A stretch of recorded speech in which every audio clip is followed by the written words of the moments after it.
Once the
in the club, all restless, heart irritated resistance.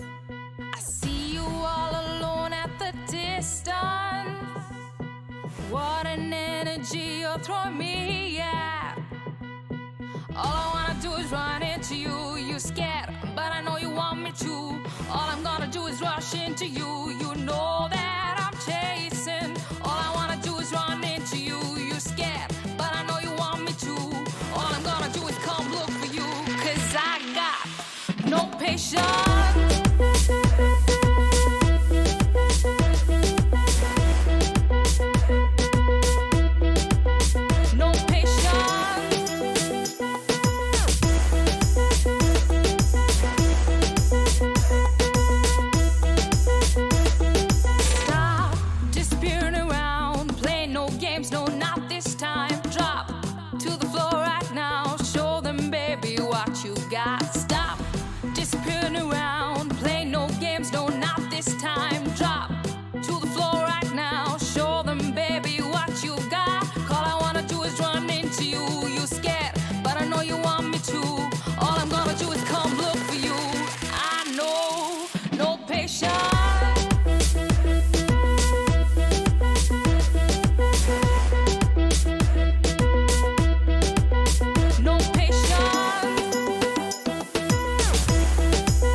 My love for you has brought me out of me. Hey, hey, hey, hey.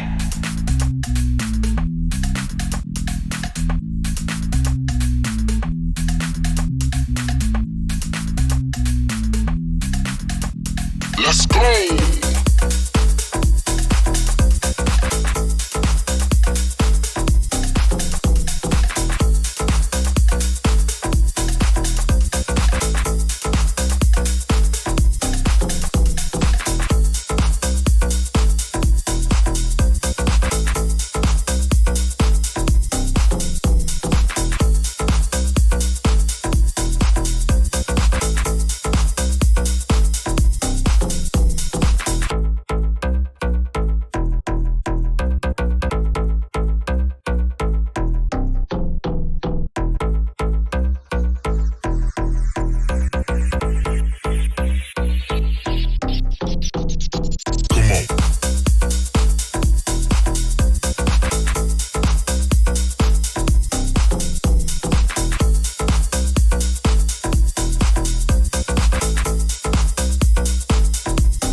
You know I really want you. I really, really need your love.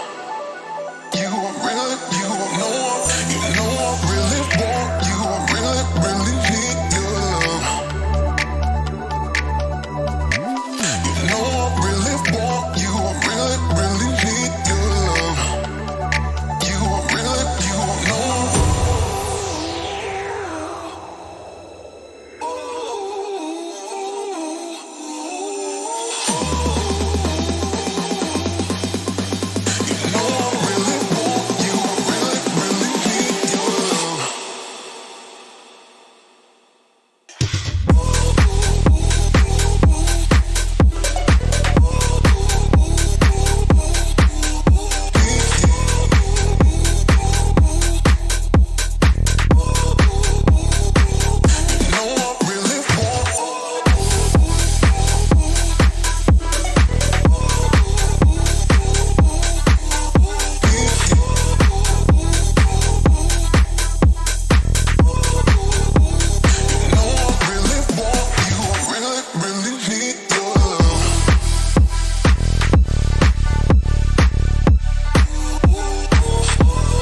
Hello, ladies and gentlemen, and welcome to Legends Esports. It's your boy Gurf back again with another action-packed night of League of Legends. Tonight we got week 3 of the LRS League of Legends Draft League coming up for you right now. That's a lot of league. In there, but I'm not gonna hold you guys up too long because we want to get these games rolling. We got the PentaQ coming in, but 2 games for you tonight. First one will be the Tigers taking on the Unicorns. Second game of tonight going to be a classic matchup of some old teams here, Viper Spartans. So make sure to stick around tonight because a couple of great games coming up for you. But without any further ado, let's head on over to the pick and ban because these teams are getting lined up, and I have my caster here as well too. Dream, how you doing tonight, Dream? I'm doing pretty alright. How about yourself? I'm excited for a couple of awesome games here. We got Tigers and Unicorns in our first lineup, and we got to see the Tigers actually a couple weeks ago, which was really fun. They did actually manage to get a win over the Vipers there, so I'm excited to see the squad back in action. Ronan back again. We saw him on the Shyvana, but what was fun for me was Freaks on that Yone was pretty crazy. I do love seeing a nasty Yone, so I'm wondering if they're gonna bring that out again tonight, but. I do not enjoy being on the receiving end of a nasty Yone, thanks. No, not on the receiving end, but the one viewing it. Yeah, that could be a good time here. That can be a good time. But also looking at a couple of roster changes tonight for the Unicorns. They are going to have a new jungler and support as well too. You'll see their names popping up on the screen once we switch on over to the draft. But we'll see how the Unicorn squad is with the roster change up here between week 1 and week 3 now that we're at. So see how they've all been coming together. But I definitely got to keep an eye out for a couple of big players there on the Tigers with their scary I've picks. been here. I've been here for 2 splits now, and the Unicorns last split they did do very well, and this team is following that legacy, it seems. So I'm really hoping that with these changes, their roster, they can figure out what's going wrong and get some wins on the board. Yeah, absolutely. We are actually going to throw it on over to the draft table now, or the PentaQ, to see what these players are going to be actually picking here in our first game of the night. So let's flick it on over there and give our players the ready check. Let them know we're ready to go, and we can fire this one up. But just looking at some of these picks, I would say, you know what, the orange stood out to me, but in overall, what we've seen from the Tigers, that big tanky comp that they showed up on stream with last time, they had the Maokai, they had the Ornn. It was really hard to kind of get through. So we'll see if the Unicorns can kind of draft a comp around that. It'll be interesting to see what the kind of answer is, or if their playstyle has actually switched up since the couple roster changes recently. Yeah, it's going to be a really exciting game, I hope. With these changes to the Unicorn roster, it might just be the extra boost that they need. Unfortunately, I don't actually recognize many of the names here. Most of these players are new to me, besides, I believe, Darwin Theory. Mm-hmm. And I think I saw Sair. I think that's how you say it, Sair. Last split, but I'm not 100% sure. What I'm looking at too is the switch up between the Unicorns jungle and support. It's actually Jesus coming in and Lil Zur, their support. So 2 new names coming in, and I haven't seen them play yet. But very excited to see how they kind of fit into this Unicorn squad here. But we know the Tiger squad is definitely looking good coming in tonight. They've got definitely a couple strong comps they've shown to us already. So going to see how that synergy is faring here. I think that's the word of the night here is synergy. But yeah, we're starting to see it become more and more apparent, especially in LRS Draft. These teams are starting to figure out each other, and some teams are not figuring out each other very well. But with such an intimate league with only 6 teams here, it's a lot easier for you to stick with the same roster from being picked onto a team all the way to the very end. So hopefully these changes for Unicorns came in early enough that they have the synergy to take down what looks to be a much stronger Tigers than the Unicorns have shown so far. And just a heads up, now that it is the month of February, it's a little while after Viego's release. He is now playable. He is now available to our players here tonight. So we'll have to see if that does make it through tonight, or if somebody's interested in playing this new champion. But that's a few abilities that we got to learn real quick, Dream. Yeah, definitely. And it's going to be a little weird. They're going to have to let us know if they pick Viego, because Viego is not yet on the PentaQ roster. Mm-hmm. We do have the ability to show them once the teams are kind of locked through, but I think the placement for a Viego or Viego pick or ban will be Teemo, just as a fill-in, unless someone's going really crazy. I think the backup was, they said, if you're actually picking Teemo, use Aurelion Sol. So yep, Asol. Probably one of the worst champions in the game. They need to figure out what to do with that champion.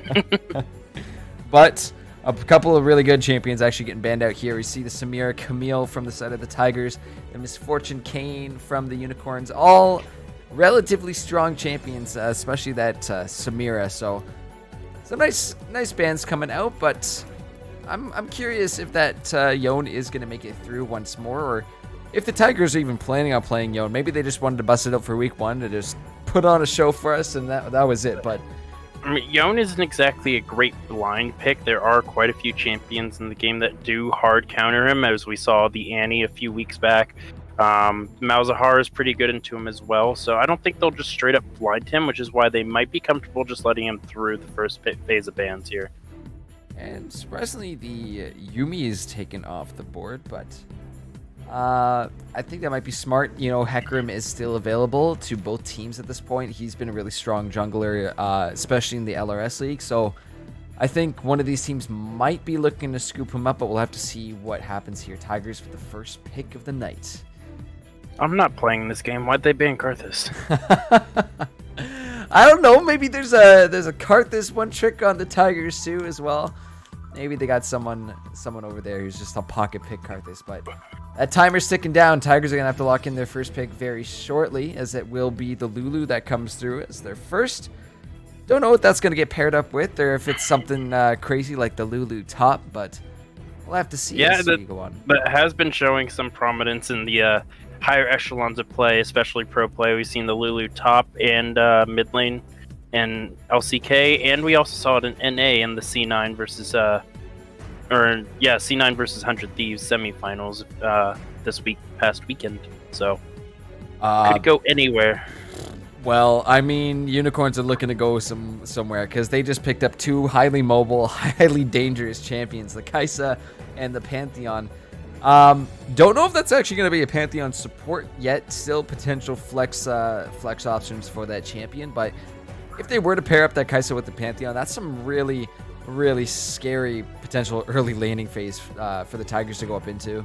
Yeah, their level 2 is extremely powerful, and if they are not careful, especially if this Lulu is in the support role, she could just get targeted and killed level 2.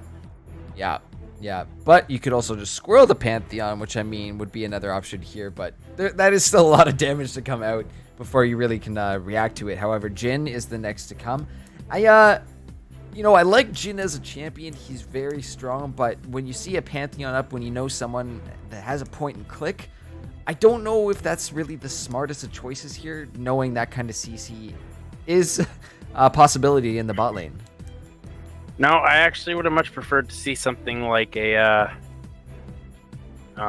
Lucian or Tristana over the Jhin here, but it is paired up with the Ornn, who, as we know, the mythic ornaments are a lot more powerful than their previous versions from Season 10. So, with the Jhin Ornn picked here, I do think that they want to scale into the late game, so that way they can just overpower them with just more powerful items. Yeah, and this is actually a pickup from week 1 there. Darwin Theory did play the Ornn there on stream against the Vipers. So this is definitely a comfort pick for him. He did really well on that last time, but he is going to have to deal with a Mordekaiser up in that top lane, and as we have seen from many Mordekaisers before, they are extremely scary. They do a lot of damage, and they just offer a great option to take someone out of a fight, but I was mentioning that Hecarim earlier. That does now get banned in the second round as we go through the last few bans here of the night. And Mordecai is a very strong lane bully, and usually when he's up against tanks, you can usually see those tank CS numbers drop significantly low compared to the Mordekaiser because of how much threat he has to kill once he reaches even level 2. His level 2 kill threat is extremely high because all it takes is the EQ auto, and you're chunked for about 40% of your HP just right off the bat.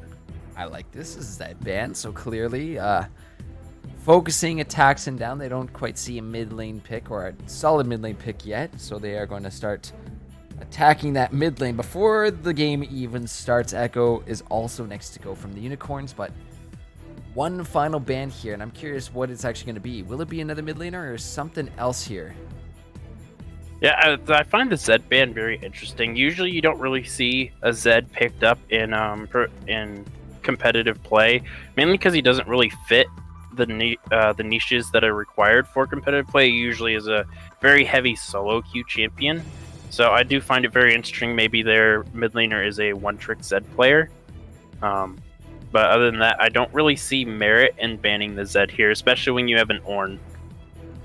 Actually, Nocturne. Nocturne will be the final ban here for the Tigers, but Quintic actually brings up a really good point in chat there that Tigers probably could have gone for a jungle pick there in that B3. You know, hidden that Lulu made it not apparent that it is going to be a Lulu support. Again, unless it is Lulu mid and we're missing something here. But that does take away one of the options of where that Lulu could potentially go, as now we're going to start to see the jungle, I believe, here for the Unicorns. Yeah, the Nunu is a pretty great pickup here. It synergizes very well with the Pantheon Kai'Sa because whenever the Nunu comes in with that a bowling ball, he basically just is a free CC chain for the Pantheon, and the Kai'Sa can always ult into either one of those and just kill off whatever target is still remaining. Yeah, this is going to be interesting to deal with. I mean, there are options to slow this Nunu down, at least if the polymorph goes down onto Nunu. It's still, I mean, depending on how big that snowball is, it's still going to be scary to deal with, especially in the face of all that engage that the Unicorns seem to be putting into their kit right now. Graves comes out next for the Tigers. Pretty strong jungle right now. I'm just thinking, it's giving me an idea, because we've seen Rouge Ronin play before. It tends to be a little bit more on the aggressive side. Maybe looking to even do some invades on this Nunu, try and get Jesus behind, because I would think at these early levels, the Graves is going to be pumping out a bunch more damage than that Nunu. Yeah, definitely agree there. Ooh, Ooh. I'm not really sure what the identity of Tigers is with their comp, honestly. Their comp seems to be a little bit all over the place. They don't really want to hard engage, and they want to disengage, but they don't really. If they use their options to disengage, they don't have very many re-engage options either.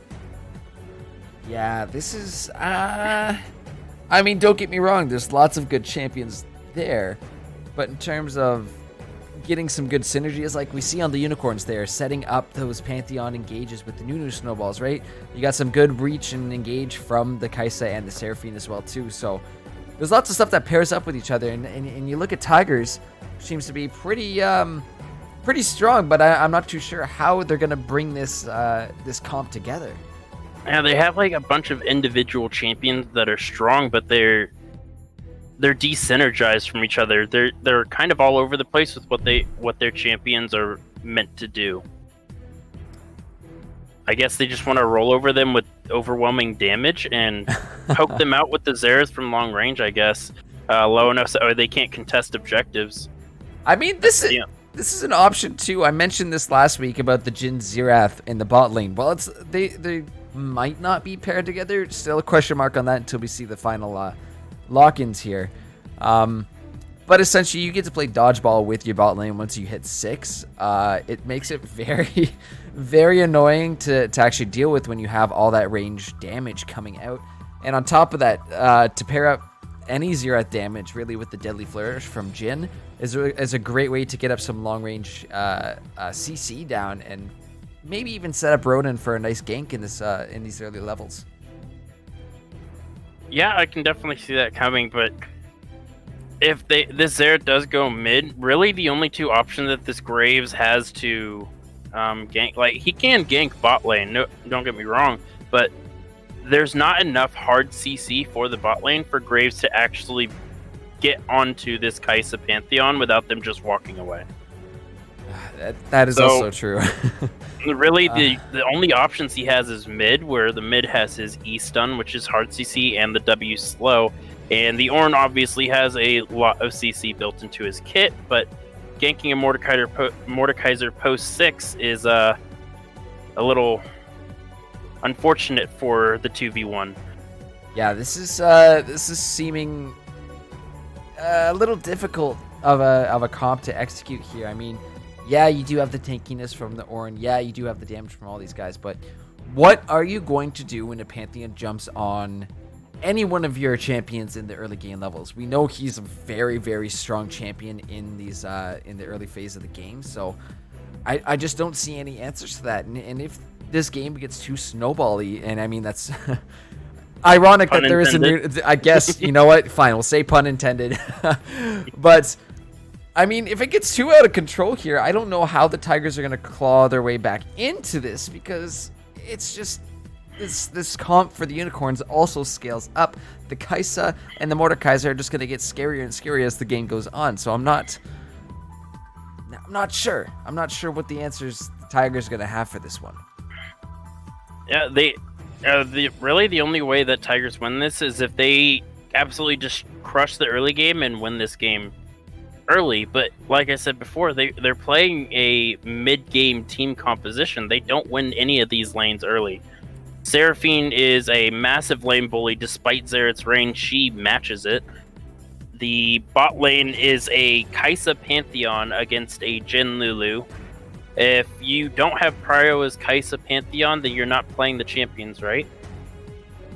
Yeah, that once we got to see the Seraphine lock in there, that kind of confirmed our options here. As that means Lulu support for Tigers and Pantheon support for the Unicorns. That's a scary bot lane to deal with as Lulu Jhin in these early levels. I mean, all you really have as an option there, level 2 or 3, is your shield and your polymorph. That damage that's going to be coming out for Pantheon and Kaisa is just going to be way too much here in these early levels. But now that we've seen the teams lock in, we do actually get to start placing those tokens down. So make sure to get those tokens. You double check how many you got there, but I am going to fire up those predictions right about now. So you should start to see those appear in chat. and let us know. Let us know what you think, because I don't know, Dream. I got to go with the Unicorns on this one. They've got I do too. Like they're the weaker team coming into this week, but their composition is the composition I would have expected from Tigers. Yeah. It- Yeah. Their composition for Unicorns is so easy to maneuver and win this game with, but I don't know what the identity for the Tigers is with their composition. They're like I said earlier, they're kind of just all over the place. Yeah, I mean, in a 5v5 situation, could the Tigers pull off a win? Yeah, absolutely. They got the damage. They've got a solid squad when it comes to 5-man, but in terms of, when we start to see rotations between junglers and their laners and skirmishes in the jungle, I mean, the CC difference between these teams right now is just so heavily Unicorn favored, and when you get into those little tiny fights, usually it's the side with the heavier CC that wins. So I again, I think you said it better than I could have said it. It's hard finding the identity of what the Tigers want to execute here when you see the Unicorns and see, okay, it's CC into damage into CC. I get that. So yeah, that's it's a tough one. It's a tough one, but I don't know. The Tigers have looked strong in the past. Maybe they pull off an upset here. They get the win, but on paper, if I'm looking at them, I gotta go Unicorns this one. Like there's what does Tigers plan if they want to reinitiate a fight? If they have to burn the pretty much their only primary form of engagement, which is the Ornn ulti, to disengage the fight. Yeah. What is their option past that point? I am stun off the Xerath, the polymorph maybe, but Deadly Flourish and Smokescreen. There's not a lot of CC to follow up after that. I mean, here's the thing though. We say that, and you and I might be in favor of Unicorns, but we're forgetting a couple things here. One, Caster Curse is real, and we are just driving the Unicorns into the ground right now, if it is, which it is. So sorry, Unicorns, if we did that. But two, I'm seeing a lot of support for the Tigers there in chat. A lot of tokens going their way. So you know what? The overall energy in the universe here might be pulling me back over to the Tigers. So we're gonna have to see. You're gonna have to see how this one goes, because there's been so many. Go put your tokens on the Tigers. You just want my spot. Of course I do. But I have to remain champion. but we'll see what these teams are gonna pull off, guys. Make sure to keep getting those predictions in, because we got game 1 coming up. Tigers versus the Unicorns. There's one last look at the team comps before we flip it on over to a break. But guys, we will see you very soon back on the Rift for our first one. So don't go anywhere, because you're not gonna want to miss this one.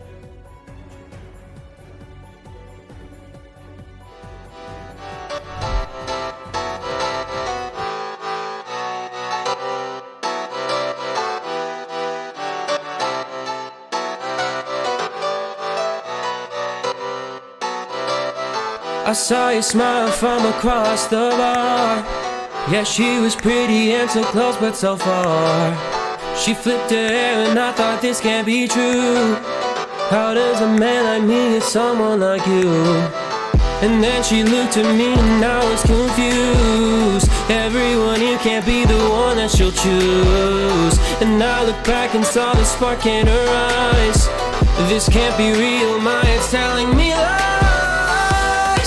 Just like that, you're coming closer to me. Come shake me, grab me, so I wake up from this dream. I can't breathe, come at me. I don't know if I can speak. Then she said, come with me and let's be free.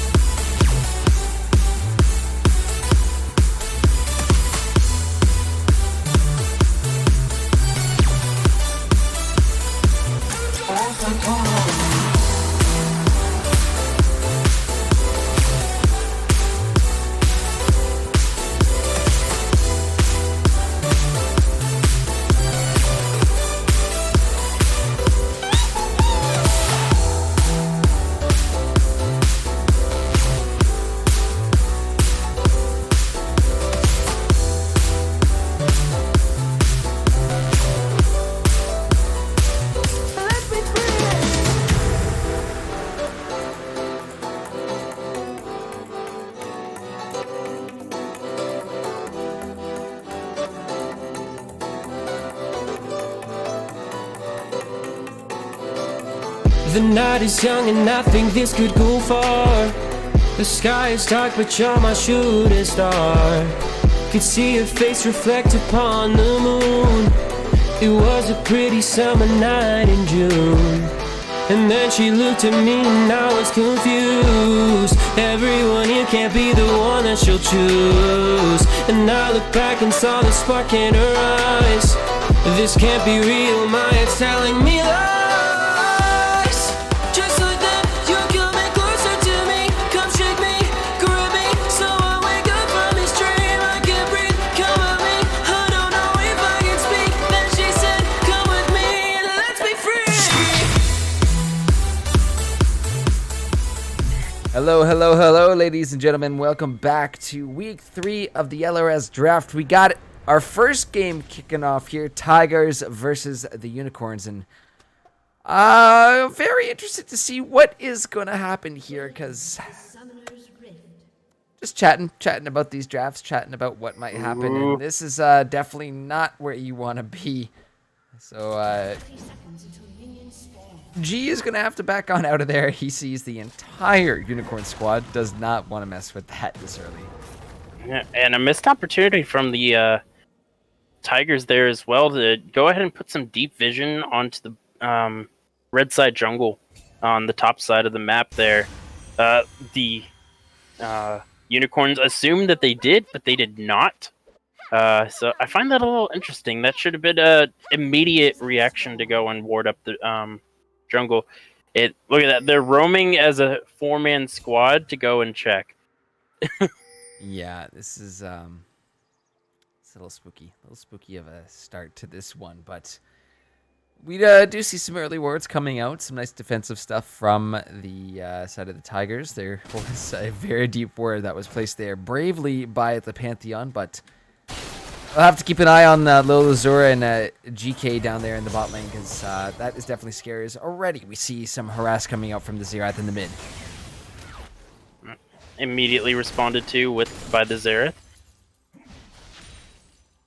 The Xerath did manage to put a ward down at those Raptors, so they will see that the Nunu started top side. Obviously, the Grave started bot side, so it's possible we might get some vertical jungle going on here. Quite possibly here. We do see Graves coming down, maybe looking for an early game. I don't think he really goes for an early game, because we kind of talked about that beforehand. Jumping or trying to go for a Pantheon Kaisa in these early levels is still really risky. As soon as Azura gets at level 2, I think that's when we're going to see. But already jumping on, it will be level 2 going over to both sides of this bot lane, as Deadly Flourish will not quite find its target, but seems to be, a little bit Tigers' favorite after that trade. Dysik did take a bit. There, more fighting going on in the top lane, though, is Darwin Theory getting chunked out quite a bit, but he is Ornn, so he's got everything in that kit, so I think he'll be okay for now. Yeah, he did take quite a bit of damage there, surprisingly able to hold his own in the CS. The Seraphine is not having a good time dodging these Qs from the Xerath either. Yeah, that's Ataxin has got no, just as I say it too. See, that's a Caster Curse in action right there, folks. But yeah, that's a lot of damage to be taken this early on. But immediately, we're actually going to see a attempted gank in the bot lane, and Caramel is going to be blowing the flash out of respect. Does not want to mess with the giant snowball. Absolutely does not. The Nunu ganks are so potent. Nice little poke from both sides. I mean, these mid laners are definitely taking a little bit of damage, but we're starting to see a little action here in the jungle. Some numbers actually coming up. Bot lane rotating along with their jungler into this mid lane, and going to be looking for the Xerath and the flash spear. The snowball's going, but the flash from Sire to stay alive. He's going to back out. Ronan is there in the bush with him as Jesus walking around this jungle. He's trying to figure out where they went, but just off in the side bush there. He's going to be able to get the back off. Yeah, just barely managing to get out of there, having to burn the flash, and as a immobile, excuse me, if he was immortal, then this game wouldn't be very fun, would it? As we see engagement top. He's just been making his way from bot to top at this point, but burning flashes left and right. That's going to be Darwin Theory also burning his flash. That's 3 flashes down. on the side of the Tigers right now. Only the one from Lil Azir to get that flash spear, but this means I think this Nunu's is going to be looking for... Oh, wow. He walks right past Ronan. Look at this.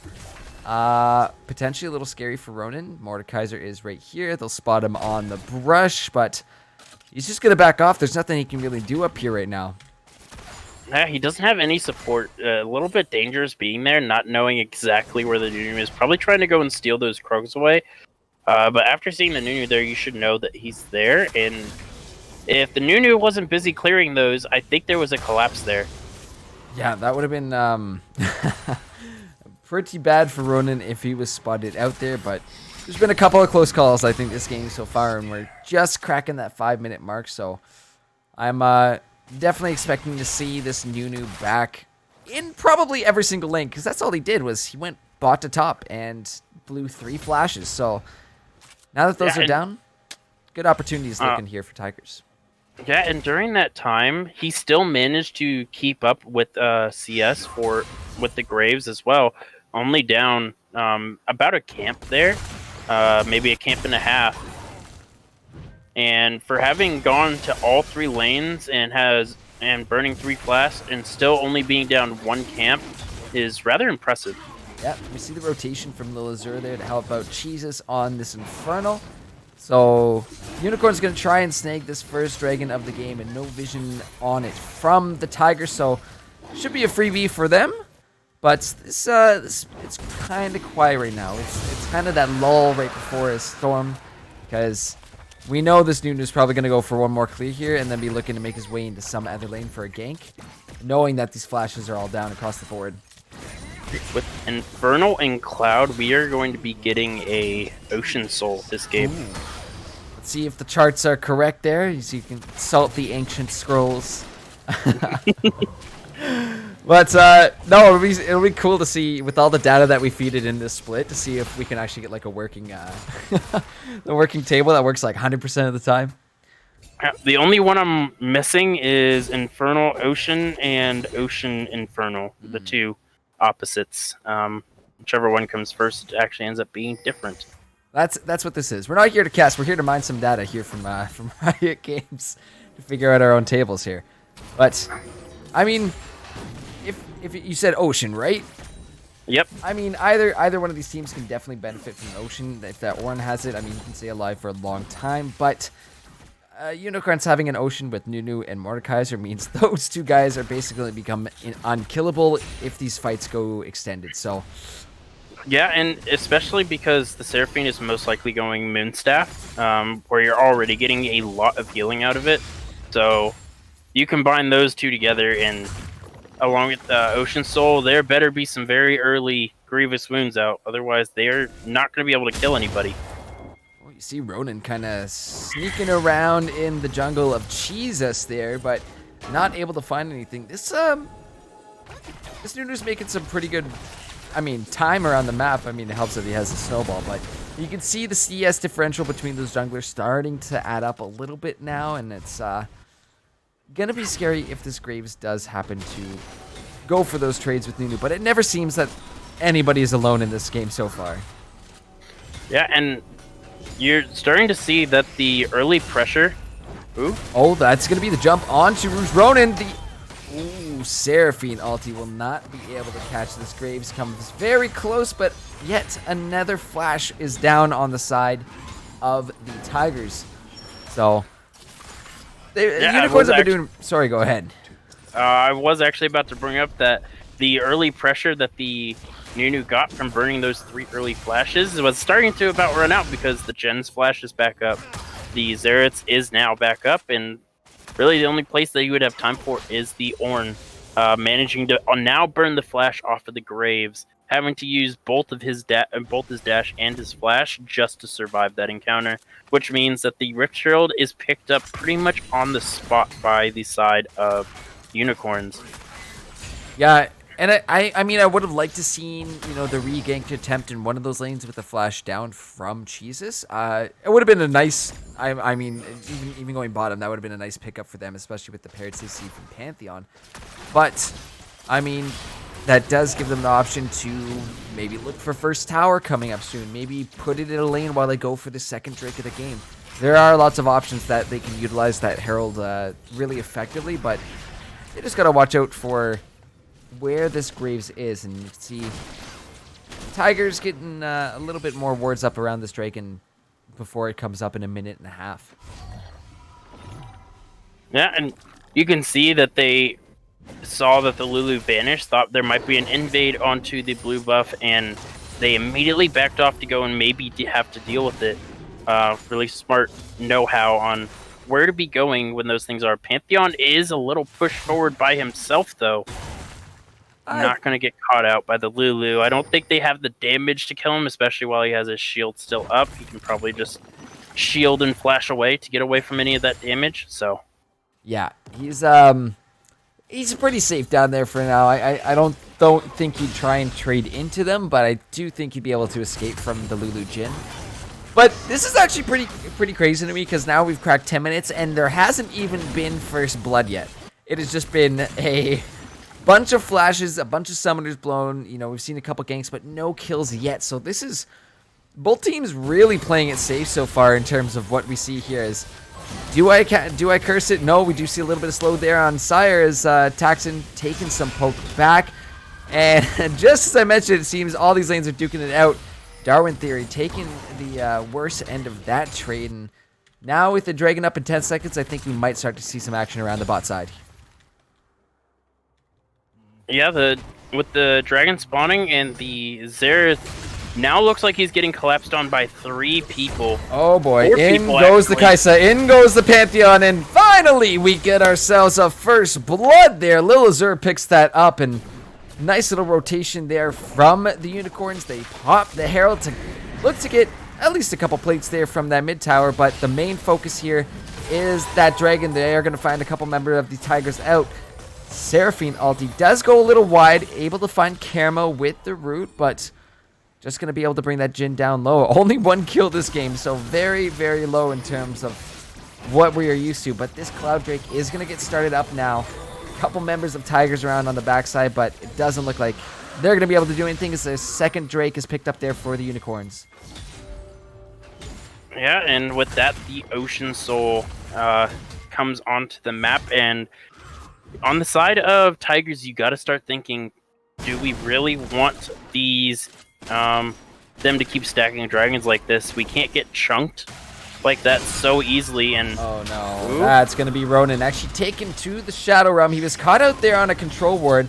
He's trying his best to bring Stone King Cat back, but the Xerath ulti is actually popped as well too. Attacks in very low. The flash Q is not going to be enough, and now Darn Theory is trying to make it out. The snowball from Jesus. He was looking to maybe go for something long range there, but again, a couple of close calls, but no kills have been picked up here.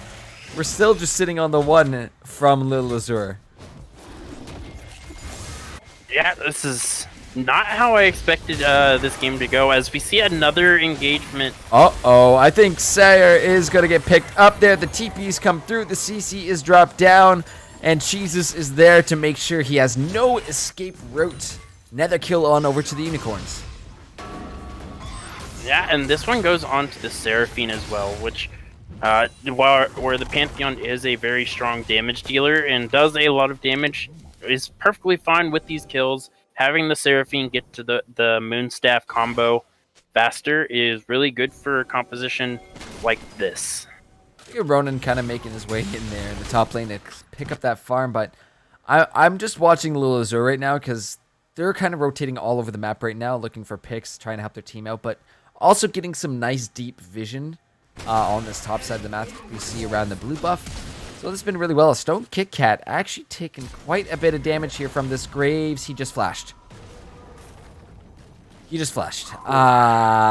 a misclick. Question mark. I don't think he meant to do that. Oh boy. Yeah, I think. Also, I'm not too sure what's happening. The curtain call was also just used there in an attempt to get a Taxon, but a little bit out of range there. Just a couple. It's turning into a series of unfortunate events here. I don't know what to say here, Dream. Yeah, and you're starting to see that the issues with the team comp that the Tigers has drafted there. I mean, obviously that flash from Graves there probably was not an issue with the draft. However, you're starting to really see the problems that Tigers are going to have playing this game as it progresses. You might have a fight here in the top side. I think they'll just trade a little bit, but maybe got to keep our eyes on the bot side. There seems to be some numbers gathering up around there too. Ronan is down here, but he will be spotted on that word as he clears it out. More trading going on in the top lane. Darwin Theory and Stone Kit Kat, who's doing quite a bit more damage now, but a big fight breaking out in the bot lane is this Kaisa looking for trades onto Ronan. Lil Azura will just evade that last little bit of the Xerath ulti, but the big Nunu ult underneath the turret. Oh, Jesus!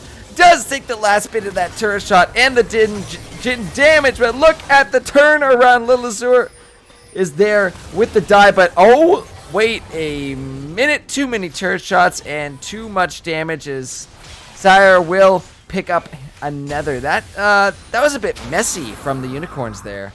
How did the Jin get that kill onto the Kaisa there? You know what? That's a fantastic question, Dream. You know what? I think it was just a myriad of people going in and not being aware of who was taking that tower damage. Is another fight. There's also breaking out up here, but Darwin Theory, he's gonna have to be careful. Another Q from this Mordekaiser could just clock him out. That was a very confusing fight in the bot lane. I wish we could get a slowdown replay of that, but a bit of a messy dive there from Unicorns, I think. Yeah, I mean, the Unicorns still do get a lot out of that play, despite it not going exactly how they wanted it to. They do get prio to put wards down over the bot side because of how low the enemy champions were. They didn't have any chance to set up vision around this Ocean Drake that is spawning here in 20 seconds. They have some traps and 1 or 2 wards, but the Mordekaiser is walking down here, doesn't want to burn the TP. The Seraphine might be a little late though, getting out of base a little early, or a little late there. Yeah, we do see the on top, but he does have TP to get down here in case the Tigers are going to look for it. The curtain call will come out, and that might be a bad call because Stone Kit Kat is right there, takes Caramel down to a half health before backing off, but this dragon is going very low. Darwin Theory looking to go in. Seraphine ulti is going to go wide once again, but this dragon is going on over to the Unicorns. That's a third of the game, puts him at soul point, and a Nunu ult not going to be there to catch anyone.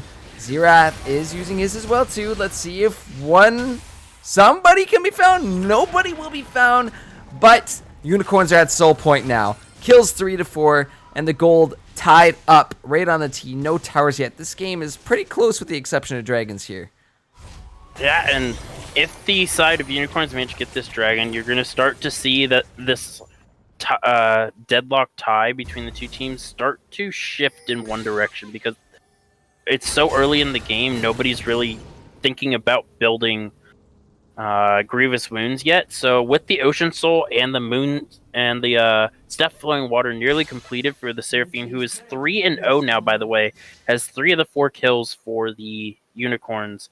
They do end up taking the first turret as well, which does shift this gold about 1,000 gold up for the side of Unicorns. Yeah, that's a really good one to take too. That mid outer turret definitely is advantageous in setting up vision, taking control of this map. As see Ronan looking to go on this Herald. He's got it dragged out quite a bit, but the attention turned back on over to Darwin Theory. Actually 4 members of the Unicorns now gathered around this Herald. That is going to force Ronan off of this one, and might be a free Herald here for the Unicorns if they go look to start it up.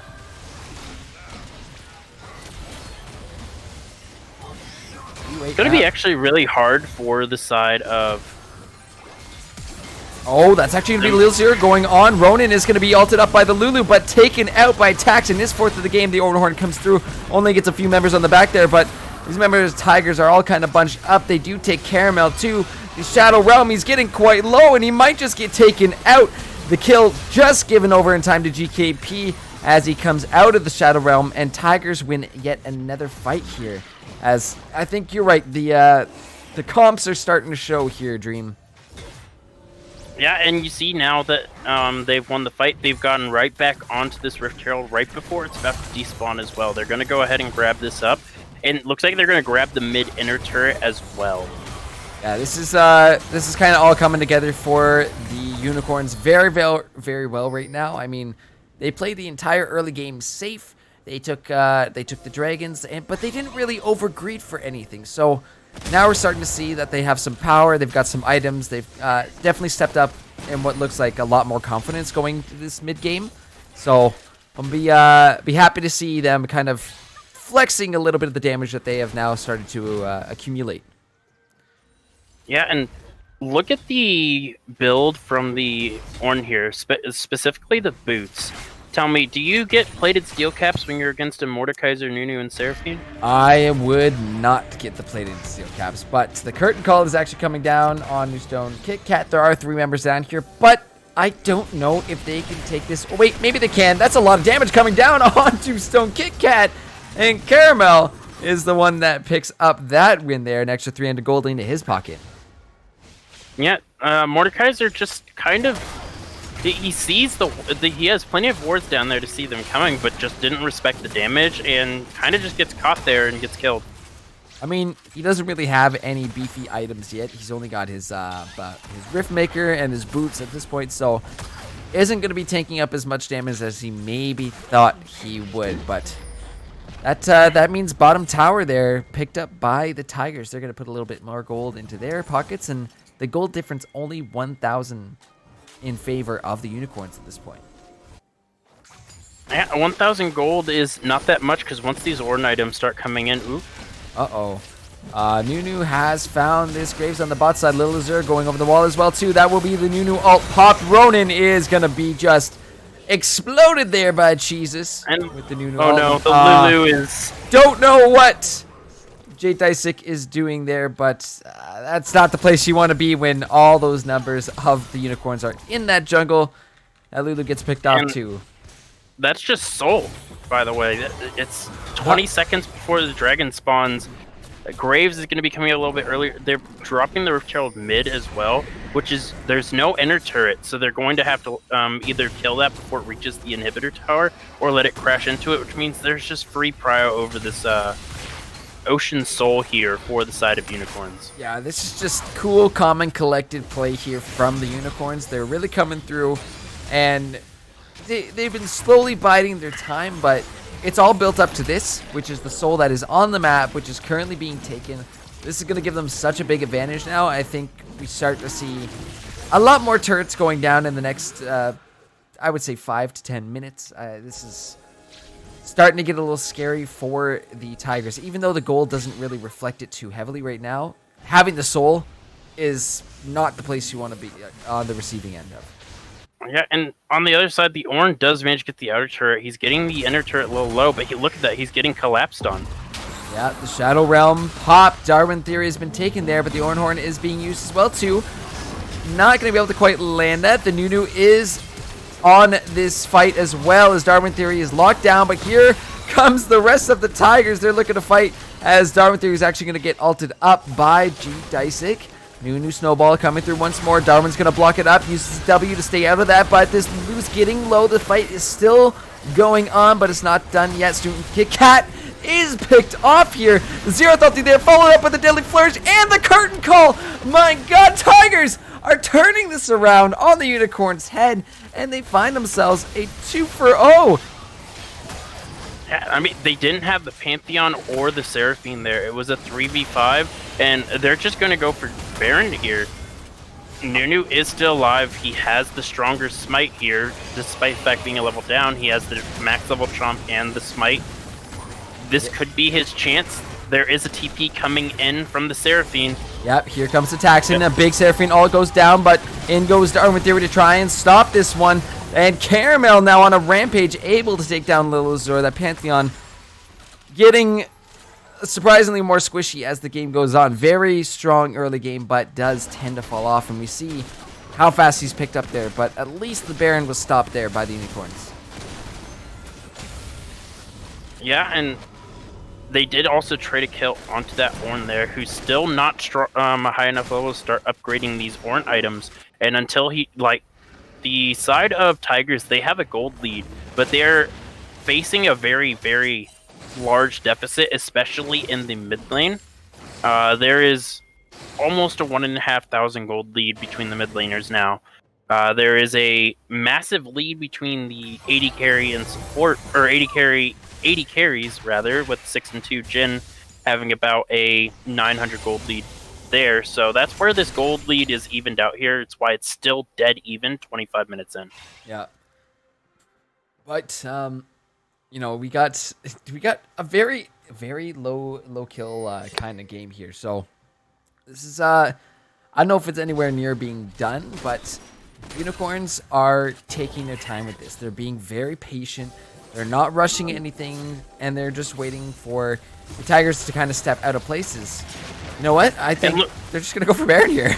Yeah, Graves just showed on the bottom side of the map, clearing that, and look where he's TPing to. Oh boy, TP's actually gonna come through for Stone Kit Kat. Immediately takes Caramel to the Shadow Realm, and I think they're just gonna turn this fight around as an Ornhorn is coming through as well too. Caramel is picked off by Mordekaiser, but Unicorn's doing so well in this fight. A big Nunu ult to slow down Rouge Ronin. He's gonna try and flash away, but he's just clocked down attacks and picking up another kill, and only 2 members of the Tigers left to try and defend against the barrage of Unicorns. It looks like they still want this Baron. Jesus going back again to start it back up.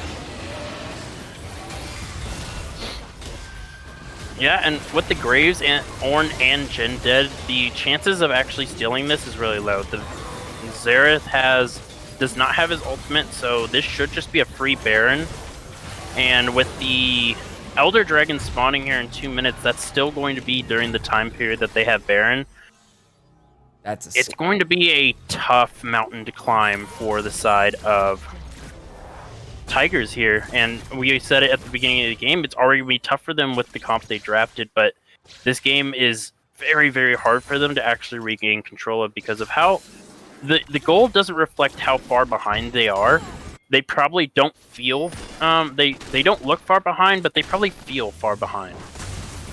And I think you can maybe attribute that to, if you look at some of the levels here, between the ADCs, you see that GKP is up a couple levels over Caramel, so you're definitely going to be feeling that damage in those team fights when the Kai'Sa's on your back line.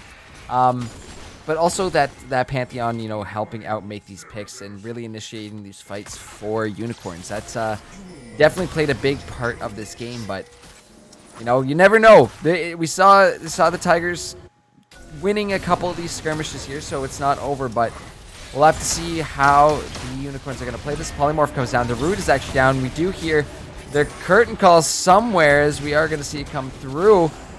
My goodness, a lot of damage on the little Azure, but he will manage to live for now. Question mark, that spectator wasn't showing me that Jhin there. The spectator was showing you the Jhin because he got interrupted in his ultimate by the Mordekaiser. Ah, see? That can be a little frustrating there because Stone Kit Kat has done that before, but he's actually getting caught out here by a few members of the Tigers, and he's just going to get eviscerated off this map. Even though you may be looking ahead, you might be looking strong, it's not the time to be caught out alone, and that's exactly where JKP is going to be as Tigers look to jump on him, but Lil Azur is immediately going to take down G-Disic. Big Noodle coming down as well, too, and GKP is back in this with the big Kai'Sa ulti on the backside there. Unicorn still looking to chase down. Big Pantheon ulti coming through as well too. The jump onto Ronin. The rest of the Tigers are trying to run away, but they're all scattered now. Unicorns have got them cut off in the jungle. They do manage to find one, and they leave 2 limping away as they go to pick up the Elder Dragon.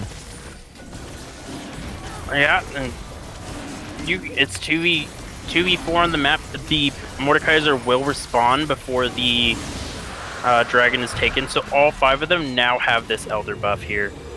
This is scary. This is scary. Yeah, stuff. and like we said, the gold doesn't reflect it. Now it does. We're looking at a 7,000 gold lead almost for the side of Unicorns here. That was a lot smaller than I remember a couple minutes ago, but that's what happens when you have an almost ace and you pick up the Elder. But I mean, at this point, if I'm the Unicorn, I'm saying, you know what? Let's just send 5-man down this mid lane. They don't win a fight against us. We just need to stick together and not get picked because we've just got the damage to beat them at this point. Yeah, and they had it too. They had the pick on the Kaisa, but you saw the staff of flowing water, the Moonstone Renewer, and now the Ardent Sensor healing her as she's taking damage, as well as the Kaisa ultimate to get that massive shield that kept her alive in that entire fight. They just didn't have the damage to bring her down. She is up an entire item onto this Jhin here because he was forced to go for the QSS so early. Yeah, paying the QSS tax definitely is going to be hindering that damage, but that's actually crazy, the fact that, I mean, Unicorns have essentially set themselves up with a second support here, which is 7-0-7. I just want to make that point clear that Ataxin is doing phenomenal on this Seraphine right now.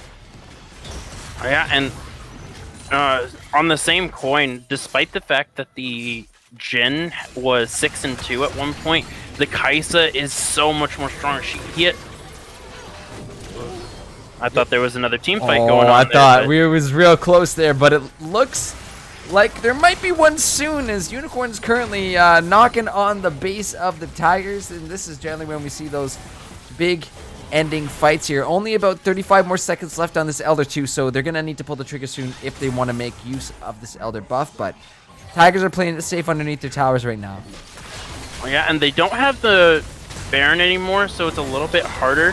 Maybe looking to go for it right now, as that's going to be a big Seraphine ult, but the curtain call accidentally popped backwards. Not going to be ideal here. Ornhorn coming through, and it will be GKP popped off. Xerath ulti is coming through. A lot of damage dropping down on the Unicorns. They're going to be forced to retreat out of the base, and Tigers cut their losses. They only lose one and still manage to defend their base. Yeah, 80 carries traded in that engagement there. They went a little too deep for that fight there, and it ended up costing them. Yeah, that was maybe one of the times we saw the more aggressive uses of a Kaisa R, because that fight earlier near the top side of the jungle was much better, much better. Got the Kaisa out of the fight, but that one kind of took GKP into all the action, and as soon as you see that, as the other team was just like, oh, ADC right in front of my face, let's CC and kill her. Yeah, the moment she left the range of the Seraphine's healing is the moment that she died. Yep. They gotta be together. They gotta be best friends this game, or for the rest of the game, because that extra support, it's an extra support. Let's just call it what it is. It's a very strong additional support that's only going to be buffing up your Kaisa even more in these fights, so they really need to make sure to stick them together and make sure nobody is there to split up that pair, which is going to be just so potent together. But right now, the numbers from the Tigers gathering up in this jungle. They are actually going to find Ronin out. A big Seraphine ult will catch out this Ornn and the Lulu, but a big fight on the other end as well too, is now everybody's converging together. Unicorns in this one. Stone Kit Kat is able to find Dysik. They take that Lulu and just clonk her on the head, take her out, and now Tigers are going to be forced to retreat, a little bit split up in this jungle as everybody's exiting, and Unicorns again just coming through, looking so strong right now. They don't have the Elder buff anymore, unfortunately, but now they've got access to this inhibitor turret. They're going to be able to crack open the mid lane here, start to get some super minions in as well, and it's not looking too good here for the Tigers. Yeah, and this means they just get to run towards Baron. They're already pinging it there. Mid inhibitor is down, and they already have minions streaming into the base. No super minions yet, but that means they're going to get complete priority on this Baron here. It looks like they're going to try and catch. They're going to actually look for Ronin. He gets just turned back on.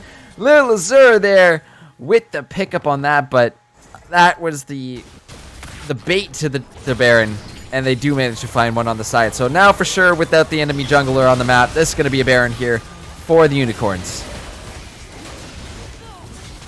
Oh, Xerath ulti coming through. Lots of damage there, and it is secured by the Unicorns now. Just looks like it's going to be some resets coming through.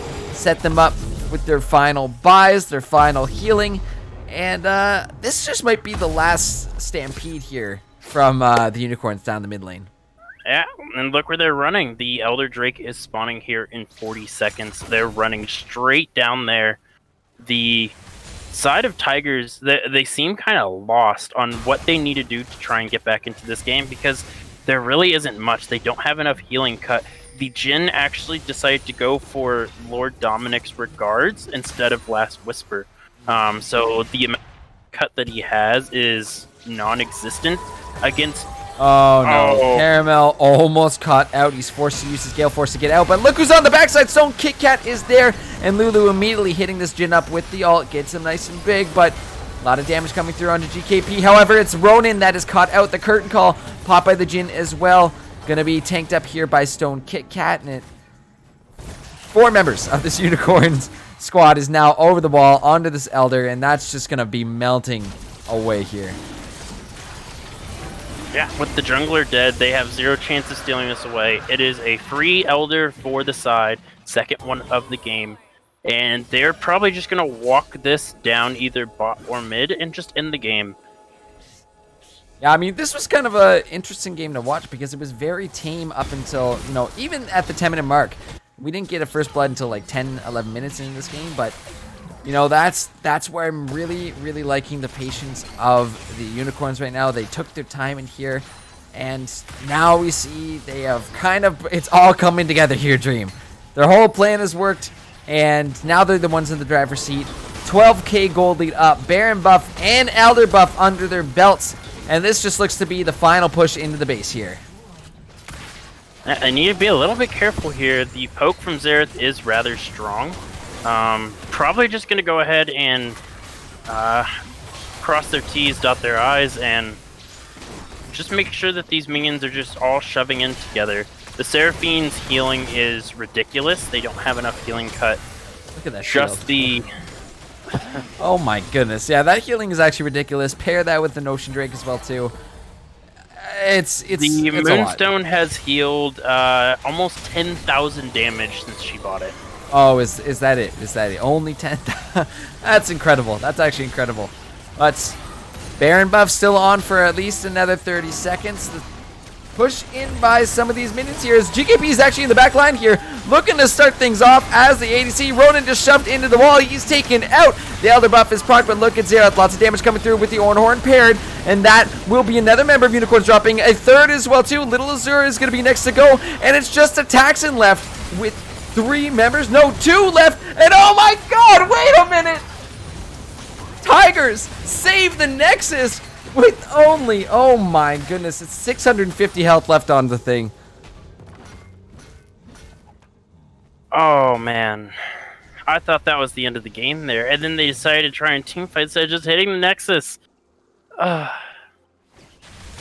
This has been an incredible game so far. I mean, very close throughout the entire thing, but now we're at 37 minutes. Unicorns had double buffs on them, and now nobody's got it. They don't have the Elder anymore. They don't have the Baron anymore. I don't know. I don't know. Maybe Twitch chat had it right. Maybe the predictions of the tokens told us where to go in the first place. I mean, ooh, they're pushed up a little bit. There's going to be a lot of people coming down on them. Uh-oh, and they should have known that there was a Pantheon and Nunu just waiting to press a couple buttons there. The kill is given over to GKP, but Caramel is now the one being run down. A lot of damage coming into this Jin, but GKP is there with the Kaisa ult, trying to pick up Caramel. The Lulu ulti has been popped, but he is taken down, shut down by Lil Azure. Another kill going back over to this Pantheon. Again, they got to be very careful. The pull from Mordekaiser, very nicely dodged by both these members of the Tigers. However, here comes Nunu once more, as gonna get stunned up by that Xerath. And this kiting from the Tigers is actually being played out so well. Yeah. That heal from the Moonstaff right there is... This just might be it, though. JJ Sick just jumped on Ronin. It's taken to the Shadow Realm, and with only one person left to defend, these 4 remaining members of Unicorns will take it. GG's. Wow. So how many tokens do I get? Did you bet on the Unicorns? Oh yes, I did.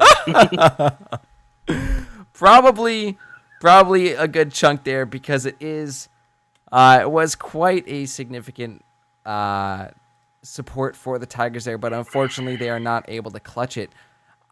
this was just a solid comp coming through from the side of the Unicorns. But even so, Oh just my- look at the oh my god, look at the damage. Oh my lord. 52k from Zerat there. The closest one was the Kaisa with 26. Oh boy. Whoa. Yeah, that was definitely I see what the Tigers were going for that game. Big damage, just try and blow them up before anything. But in terms of team comps here, I think Unicorns were just in the driver's seat from moment one. They didn't try to do anything too flashy throughout the early stages of this game, but they bided their time. They took a bunch of dragons. I mean, the combos and the CC that came out of them, I think, really put them ahead in this one. So if we go ahead and look over at the healing done, you're going to be surprised at who is the number one person that did healing. It's not Seraphine, it's Nunu. Interesting. This game is full of surprises, isn't it, Drew? Yes, it is. Anyways, that is going to be game one. Unicorns are walking away with a win. But guys, make sure to vote for your player of the game, as that poll is currently being started right now. When we come back from break, we'll be announcing our player of the game that you guys vote for right now, and then getting into our second game of the night, Vipers versus Spartans. So very exciting and spicy game to come ahead, guys. So you do not want to miss it. We'll see you after the break.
Hello, hello, hello, and welcome back to week 3 of the LRS Draft. We just finished up game 1. Unicorns taking the win, and our player of the game is none other than Ataxin 2, going 8-1-12 on that Seraphine.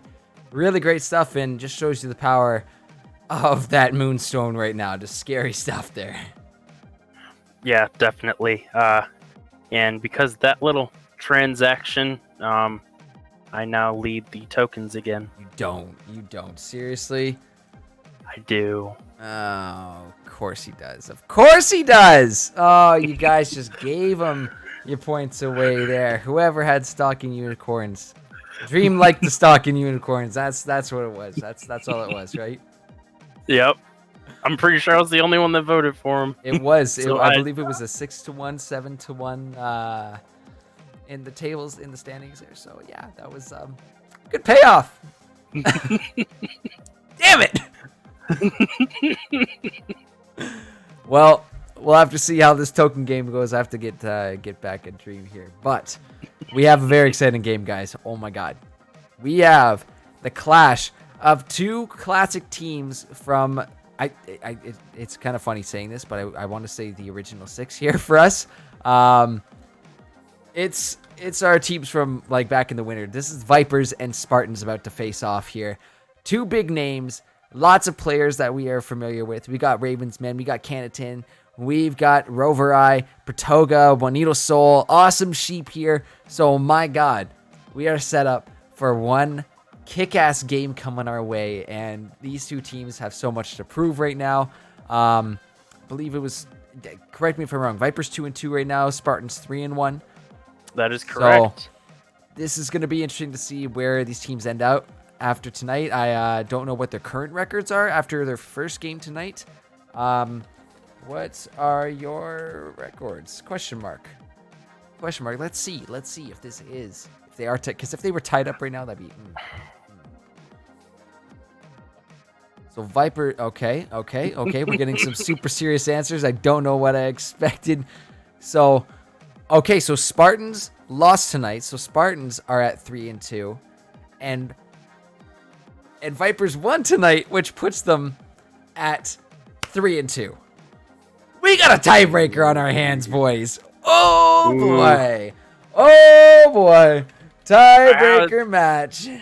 Unlike the game last night between the Wolves and the Dragons, this one is going to be streamed for our entertainment. Yeah, this is a big one here. Very, very exciting to see where these two teams end out after tonight. But we know we got lots of big players here. We got lots of spicy stuff coming. So let's flip on over to draft to see who is in the lineup tonight.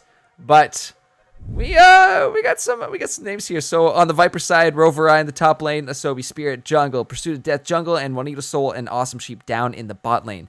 Over on the Spartans, Canatin in the top lane, Kate Cools in the jungle, Metro in the mid lane, along with Ravens, Amanda, and Pratoga in the bot side.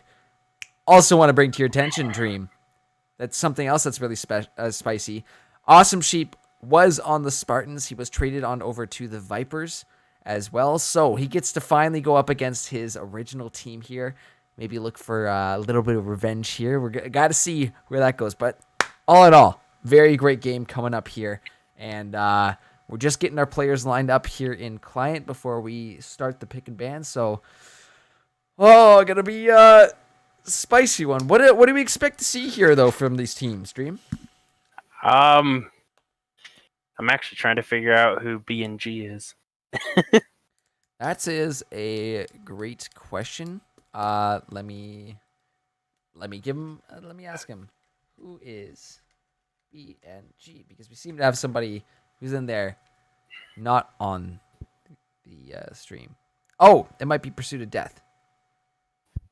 Oh, he had a name change. Not sure I like the new name compared to Pursuit of Death. I got it. Okay, I got it. So you're gonna see on your screens once we get in game, BNG is Pursuit of Death. So just heads up on that. But same person, same player. I think we are pretty much ready to go once we get our last support in there. He wants us to call him Benji. That's what it's supposed to be pronounced as. Oh, Benji. Oh, you know what? That makes sense. You know what? makes sense in my mind. But we'll see if we can get that name fixed up there on stream extremely fast. But we do. And yeah, it is 10-10 in the jungle. Well, yeah, we got a bit of a switch up, so I'm gonna fast editing, boys. This is gonna be interesting. Let's see how fast we can edit. So we got Metro in the top lane, K Cool's in the mid lane, and Canton in the jungle. Do I got that right? I'm gonna try and get that on stream so we can all see it here. But this is they always love throwing little last minute change ups here just to make it more interesting, right, Dream? Oh yeah, totally. All right. I'm going to keep giving them the ready check until they're ready to go, but we are going to get these games started for you very soon, my friends. Don't you worry. Thank you for your patience as we're just getting the new lineups here put into Streamlabs. As there's been a couple of position change, there's been a name change, and all of this just in the first few minutes. We have some connection issues from Metro over on the Spartans here, so we're just waiting for that to clear up before they go ahead and send their ready check. Good thing they are getting that taken care of now. You do not want to be having those issues mid-game, so definitely want to be on top of these connectivities, but you can't always control them, which is, the bane of me sometimes when you see me disappear from or when the stream goes down when I'm on there. Knock on wood. Let's not. Damn it! Why'd I have to say it? Why'd I have to say it, Dream? Oh no. Yep, it's gonna happen now. Oh God. Anyways, get your phone's hotspot ready just in case. You know what? You're not wrong. You're not wrong there. See the names coming in here is let's see what we got. Now the BNG, no, that's a lie. Vipers are readied up on our end here. We are gonna be getting this show going very soon for you guys. So again, thank you for your patience, but we're good to go. We can start her up. The names will change as we go, but we can definitely start up this pick and ban. There we go. Let's make sure to quick edits here. Quick edits on stream, guys. Don't worry. It might be a little scuffed, but we got the NA excuse. However, it started, so let's see what this match is going to bring us. And I just think it's going to be pure excitement, Dream. Yeah, definitely excited. Look at that instant ban Seraphine from the Vipers. Instantly gone away. Not wanting to deal with that. Get it out of our game. No. No thanks to that one. And, it's not a bad ban after what we saw last game in the hands of attacks, and it can be a terrifying pick there. However, the Annie band out too, which might hint to me that the Spartans crew is possibly looking to pick up a Yone here in this game, which would be really, really spicy. Yeah, and with the Rammus is an interesting band there. You don't really see him very much in competitive play. However, he can be a hindrance to a lot of heavy AD compositions. So I do like the ban there, especially if that's what Viper's trying to go with by getting rid of these far away engaged champions like the Seraphine Morgana, and getting rid of the Vayne as well. Makes me think they want to go for a more tanky comp too. Yeah, I mean, definitely a shredding champion there, especially with the Kraken Slayer right now. Sorry, that almost escaped me. But we'll have to see what the final picks are going to be here. However, Vipers are going to snag away that Kaisa, and Ravensman is definitely comfortable on that champion. Plays the Kaisa very well, so that is definitely a smart pickup there from the Vipers to take that away from him. Yeah, and I wonder what the response is going to be from the side of the Spartans. Ravensman, obviously notorious for his Kaisa plays. Still, I believe he is the one that holds records for most games in a streamed match. So, yes, Ravenman still holds the kill record there, but we'll have to see if he can crack 28 kills on stream. However, these two champions being locked in, it'll be interesting to see if it's a Sivir. The Thresh for Pratoga, one of his comfort picks. And then it's either going to be this Ezreal or Senna. For Ravensman, he's very good on both of them. So I would definitely expect both. I'm not too sure about the Sivir. I've never seen... It could be the Aphelios as well. It ends up being the Ezreal. Ezreal Thresh is a pretty good lane. It is not going to be easy to gank these people. Either the Thresh is going to pull him away with the Lantern, or Ezreal's going to get himself out of dodge with his little shift. That's true. I mean, you've got options there as well too, but have yet to see a Rel on stream yet. So I'll be very excited. That is going to be locked in here, so we do get to see Rel for the first time, but very strong in terms of what we'd mentioned last game. Lots of CC is built into this new champion. She's got a little bit of everything, so really nice pick up there to go for the Vipers. And oh my goodness, that's a Victor. That's a Victor. That is Benji's Victor, to be specific. That's oh boy. That's terrifying. That's terrifying. Well, just updating the polls, but yeah, go ahead, Drew. I am going to find it a little interesting for this Kai'Sa Rel bot lane, because it's not going to be an easy feat to get on top of the Thresh Ezreal because of how much disengage they have. The Rel is in a very large danger of just getting poked down. That is definitely a possibility. I mean, what we'd probably see from the Vipers is more of the all-in if we're talking about just the bot lane there, but that does become kind of hard when you're having to deal with a Thresh. That Flay is really great for disengaging, so it'll be interesting to see what kind of route the Vipers are going to take on that bot lane, especially with all the disengage and escape potential that Ezreal and Thresh kind of offer. But still, those are very strong picks for the Vipers that they've already got here. This jungle pool is just getting shredded. There have been 5 jungle bans so far in this draft. We have the Rammus gone, the Zac, the Warwick, which could be flex top or jungle, but not going to see him. We have the Nunu and the Kha'Zix band, and Pantheon as well can be flexed into the jungle as well as top and mid. But since the only 2 are left, it would have to have been a top and mid for Vipers. They don't want to see it. They don't want it. They're going to get rid of it. That's definitely fair too, right? It just might be something that can get into your head, or something the other team is good at pulling out in 5-mans here. So why not just get rid of it, not take the risk anyways, right? It's kind of funny though, seeing the fact that the Pantheon Seraphine are gone, and a Nunu as well. All champions played in the earlier game this evening. So those are not going to show up. However, Spartans are putting together... This is something funky, I gotta say. Wow. Thoughts, Dream. Oh, Metro's computer has just crashed, so we are gonna see if the draft still continues without him. But I think it might, because captains are controlling. He might get told what he's playing at some point. I'm pretty sure he is playing the Wukong in the top lane. That should be an then again, it is Metro was their mid laner. He could be piloting that Akali in the top lane. That's actually a really good point that you bring in. That's Metro could be taking that Akali up there into the Kled. Not too sure how that's going to look. If it does end up being Akali cries. That's how it goes. Yeah, that was kind of my thinking too, because it's not really a good way to engage onto the Kled. He's got a lot of answers to slow you down once you get close to him.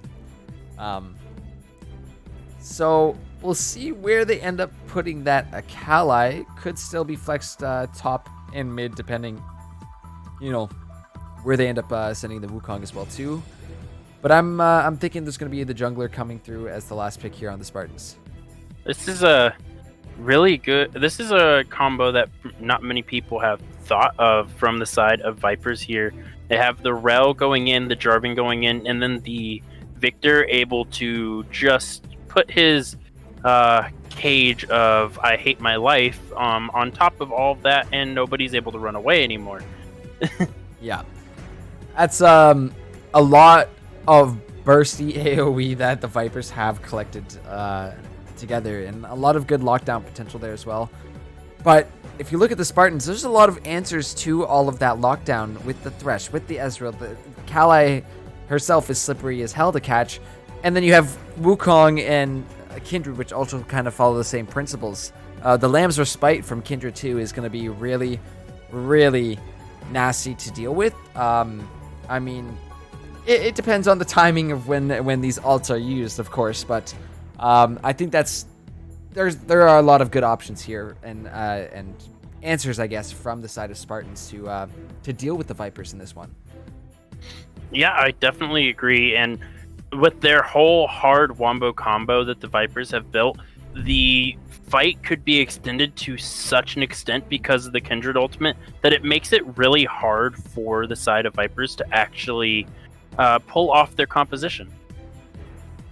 It could lead to that issue as well too, but at least, what we're seeing from these two comps is that, on the side of the Vipers, we're looking for engages, we're looking for picks, we're looking to lock somebody down here, even multiple members of the Spartans down here with all the CC that we have. Spartans, though, how do we get out of that? Maybe we look for a flank. Maybe we're looking for little tiny picks in the jungle here because we have some decent bursts and decent CC as well. So these are, I'm liking the draft really out of both these teams here, but we'll have to see where, they end up deciding to put that Akali or Wukong. Because I don't know about sending an Akali into a Kled. That's a little scary. Yeah, it looks like there was a small issue with the bans in this draft for Metro not banning that first one out. I might have disconnected again, but looks like he's fine now. Hopefully able to pick his champion here. Hopefully no internet issues are still following Metro into this game. But we'll start to see the picks coming through as well too. So this will kind of give us a indication of where this move's going, and he is up into the top lane for Metro there, which means Akali is going to be being played by, who's a mid laner again because I switched up, K-Cools. Yes. Is going to be a little bit of a hard matchup for the Victor once the high levels for the Akali is reached. Because of how mobile she is, it's really hard for him to actually hit his abilities on top of her. He does have a lot of AoE damage, though, which the Akali does struggle with. And this team on the side of the Spartans gets pretty scary as this game goes on. I mean, we've seen Wukong's kind of start to style as the game progresses and can do some really crazy stuff. We know Ezreal turned into a late game monster, but so does Akali. So for the Vipers, they're definitely hoping this game doesn't go too late, but I still think they'd be able to deal with a lot of the late game damage that might come through. They do have a lot of tankiness in the form of Rel. Potentially this Jarvan, depending on how Asabi is going to be building his J4. And even Kled offers a little bit of beefiness too. So again, both teams have great answers to each other, which is why I love seeing a matchup like this, because these are these tight, close games that are just super explosive and super entertaining to watch. And I'm so looking forward to how this one plays out. Yeah, so am I. And both of these teams did draft relatively good comps this time around. Unfortunately, Tigers, they kind of got out drafted there, but this game is probably going to be much closer. There's going to be a lot more kills I'm expecting in this game because of the volatility of all of these champions. Volatility of these champions and the volatility of these players too. I mean, don't get me wrong. We got some big names up here tonight. We're gonna be flipping back on over just to take a peek at them. But don't forget that the predictions are now currently open. So make sure to get your tokens in as I'm fighting with these damn Streamlabs right now. Actually, I think we're good. All right, now I can officially announce predictions are open. We're all locked in here. We got our teams ready to go. Dream, who are you thinking here? Or do I just have to go to Twitch chat and see who you put your... Yep. Vipers. Okay. Why Vipers, Dream? Everybody else is going for the Spartans, so I'm going to go for the Vipers and take more tokens. All right, I'm going to loot your pool and vote for the Vipers as well, too. Wait, no. It's not allowed. It's too late. It's too late now! Anyways, what are we thinking here? The Engage comp or the slippery get out of my face, I don't want to deal with you right now, but also very scary damage comp. What are you thinking? I honestly, they built a lot of engage on the side of the Vipers that is going to be the wombo combo they have is going to be very, very dangerous. But as you've already said, that is a very slippery comp to blow everything on, because if you miss even one of them, or you miss time and ability where the Thresh can pull somebody out, or the Ezreal can just E out, or the Wukong can go invisible out, or the Kendrick can Q out, Akali can, I believe her Shuriken is the E, right? Her Shuriken flip is her E? Or is that her? Sure. I've got an Akali, a friend who plays Akali, so I'll have to have to get him on as a reference for that one. But chat, I'm sure chat will let us know if the E is the dash or not. Chat, let us know. Anyways, I mean, there's a lot of good stuff on both squads here. I think it comes down to how these teams are playing. You know, we've got both of them currently tied up at 3-2 coming into the second game of the night. So that just puts a lot more on these players, and I am so excited to get this one started. Yeah, this is going to be a very high. I'm hoping for a high impact game. As great as the last one was, it did take a while for it to ramp up. And when those things kind of happen, it dries out my voice and makes me a sad caster. Well, if anything, I think there's going to be a lot of fighting, a lot of kills going on this one. Both these teams love to prove themselves, especially so on stream. But we're going to have to see what happens when we hop into the Rift in a few seconds. So guys, don't go anywhere, because you're not going to want to miss this classic face-off between Vipers and Spartans. Predictions are still open until we start the game, so make sure to keep getting those tokens in. We'll see you back in a few moments.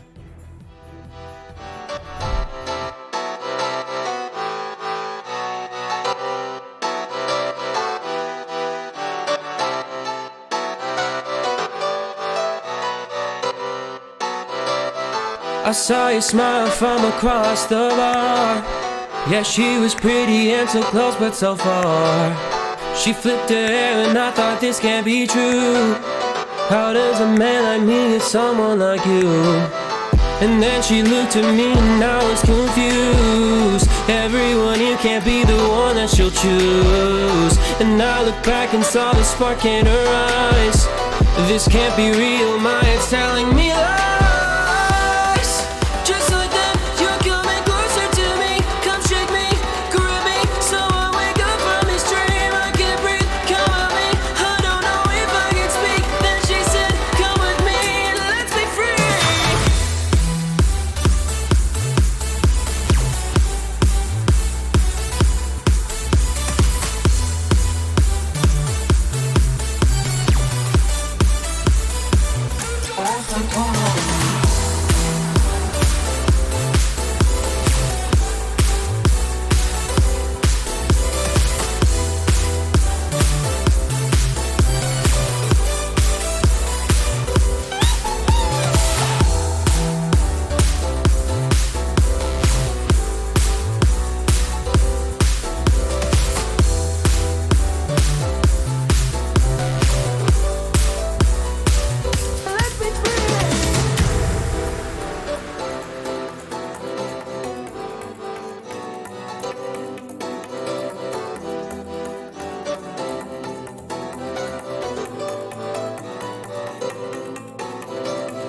The night is young and I think this could go far.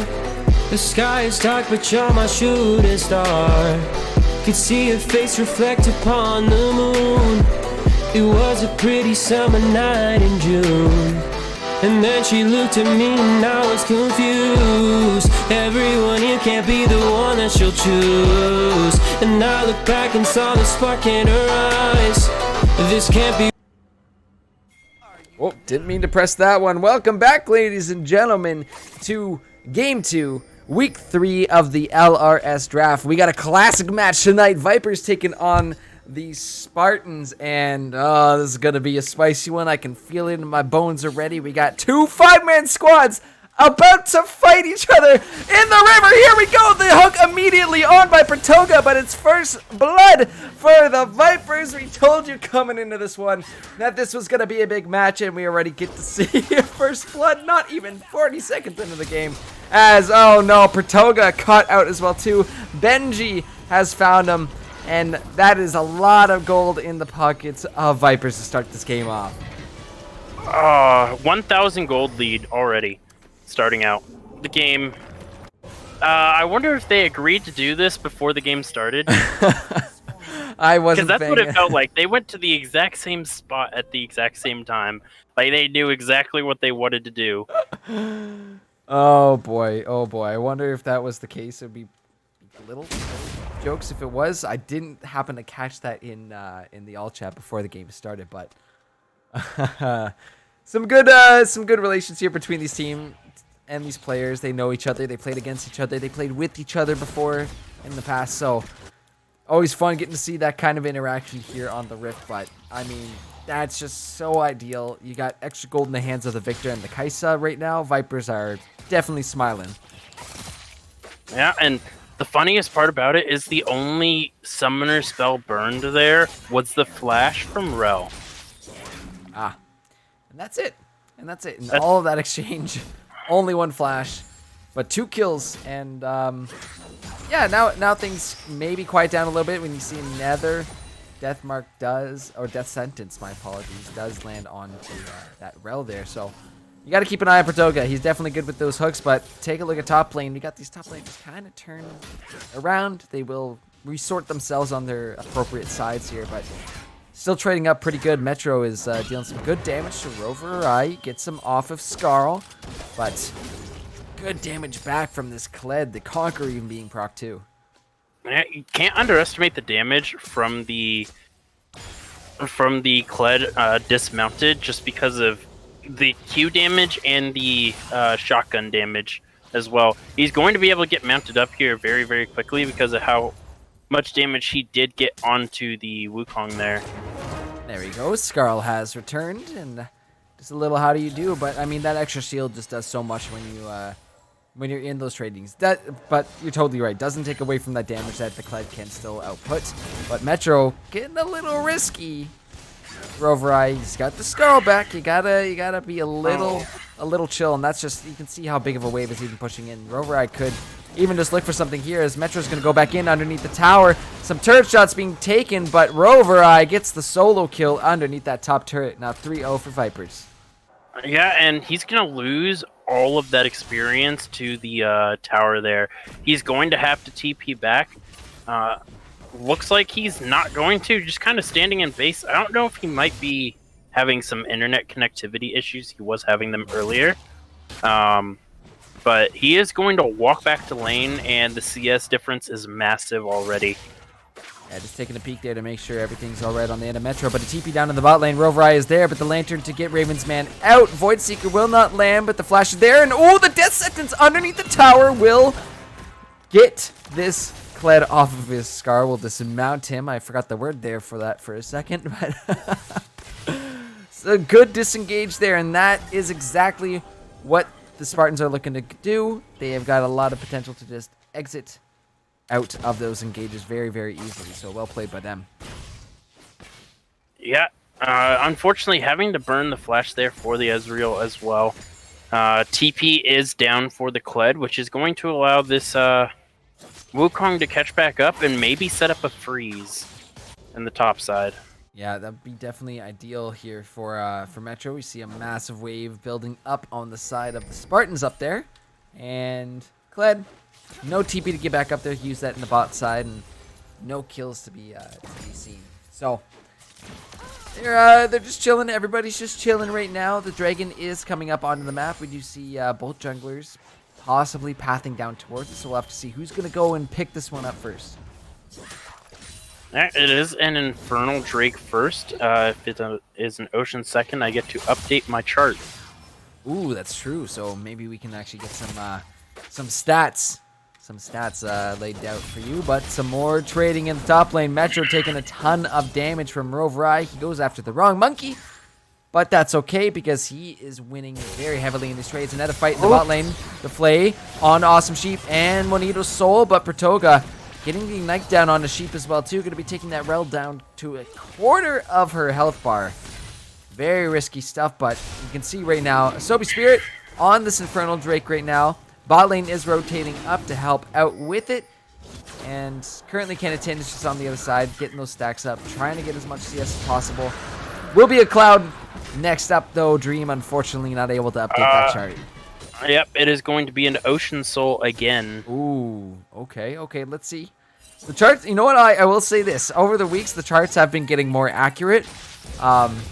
So I'm pretty confident in that. And another Ocean Drake in tonight's game. I'm just seeing, on either side, really. You see, I'm counting 1, 2 Conquerors on the side of Vipers, and I see a couple other here, but right now, Roverai is the one who is getting chased on, but there's Benji with the rotation as well. The Chaos Storm comes out as well, too. Canatan is actually going to be forced to flash, and Roverai is there on the backside to pick up that kill on Toucan of Tin. Well played there with the flash from Roverai. Yeah, and this is... Oh, we got numbers. Oh, we got numbers. That sentence is going to be going a little wide. Benji will be able to pick off Metro there with his W, but the Flay back in. Roverai will remount the skull, but ooh, just coming close. The Ignite is ticking down. It will be the trade kill for KC Cools on the Victor. So very, very good stuff from both sides there. Yeah, but this lead for the side of Vipers is starting to bloom as... And that's exactly what we were going to be expecting to see once they realized that Pratoga is not with Ravens Man. The flash, the stun, the whole package of CC comes out of Realm. They're able to lock down the Ravens Man very quickly. Oh, this game is, it's a 3,000 gold lead here at 7 minutes in. It's starting to bloom into something that's going to be very, very hard for the Spartans to actually contest. The Victor has already upgraded one of his abilities 7 minutes in because he's gotten 3 kills and he gets 25 of those for each kill. Look at this hook from Pratoga, though. Awesome Sheep is trying to jump, trying to get out. Canatan is down here as well, too. Looking to take out this Rel, doing a little bit of damage, getting the heal from Monito Soul as well, too. Awesome Sheep does eventually go down, but Canatan is going to be forced to pop the Lamb's Spite, but will just take this Lantern to safety. That's... makes my heart so happy seeing people actually utilizing that Lantern. Very well played there by the Spartans. Yeah, managing to get something back for that play there.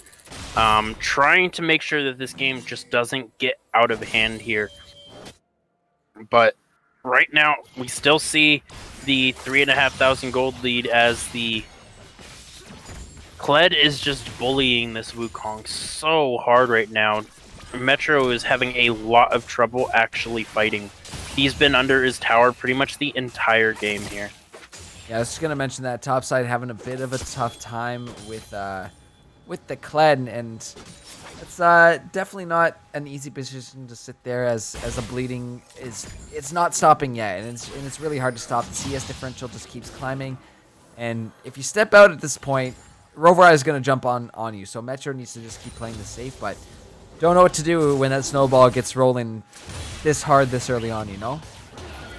As, Chaos Storm in the mid lane. KC Cools almost gets chunked down, but we'll just walk away from that. Victor's ultimate, the W coming through as well, too. Not going to land. Maybe something here in the mid lane, but I think KC might be a little bit too low here. Can looking to maybe pop something here. The Victor... ooh, just sidesteps that death sentence, but he might be a little caught out now. The laser beam's coming through. 3 members of the Spartans are here, but very low. The Shuriken will land. Lots of damage coming down as well, too. The ultimate pop by KC Cools. They are able to find the Victor. Very close, though. That could have gone very, very wrong for the Spartans, as it's not done yet. That's what happens when you stick around for too long on low health bars. The Vipers are going to turn things around on you. Yeah, this game is... it's very interesting because of how far down the early game is for the Spartans. They're still managing to get these picks here, and they're on to the right champions. You have the kill onto the... having to burn that ultimate there for the just to get away from the Kled, which is Yeah. not what you want to do. I think that's why our responses were about the same. The ooh, oh no, like that's really unfortunate to be in that kind of a spot to be forced to burn the ult there. Jarvan running his way up there. He is spotted on a ward, unfortunately. Wukong literally has to play like half a lane back because of how much damage this Kled has. He has the Iron Spike Whip and the Phage there versus just a Sheen. Beautiful death sentence by Pratoga onto One Needle Soul there, but they're not going to be able to follow that up. There is another dragon on the map now, so we do start to see Canopton making his way down here, but Jarvan going for the reset has definitely been playing this map quite well. However, Can's still doing pretty decent in terms of CS numbers here. Yeah, and let's find out how many stacks this guy is sitting on here. Only has the 1 stack at the moment. Who is his mark on?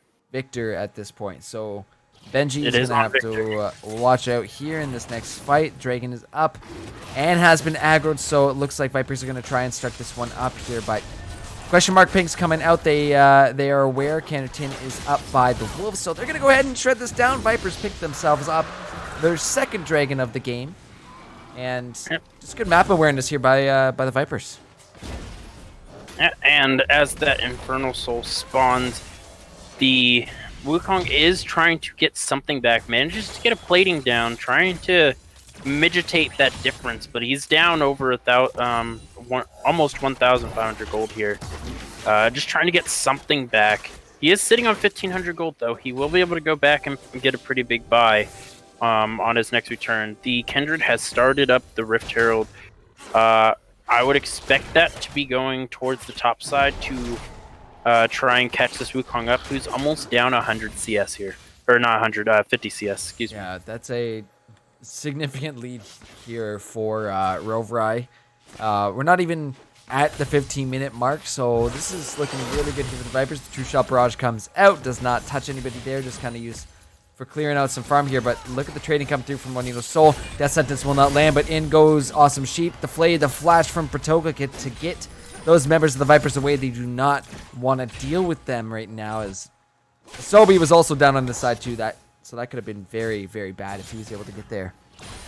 He does have the Cataclysm. I respect the fact that the Thresh did flash there, trying to get behind the Ezreal just in case he needed to use the Dark Passage there, the Lantern. For those of you that are unsavvy in the way of summoner or champion ability names, So we just got some. Yeah, go ahead. As we have just some resets going on here throughout the map, as the Kindred is stealing the top side of the map. Yeah, but there's also a fight going on in the top half, at least for a little bit there was. This Canopton now trading up with the Sobi Spear. Here comes the Kled and a TP as well too. I think this might be a little bit of overkill, even with the Lambs Respite up. Canopton will still get taken down once that is dropped. Benji up here looking for Metro, but he's going to escape, and that was a lot of resources poured into just taking out Can, but they are able to get him, so in the end, when you're kind of having a lull there and there's no kills for a while, I guess you take what you can get.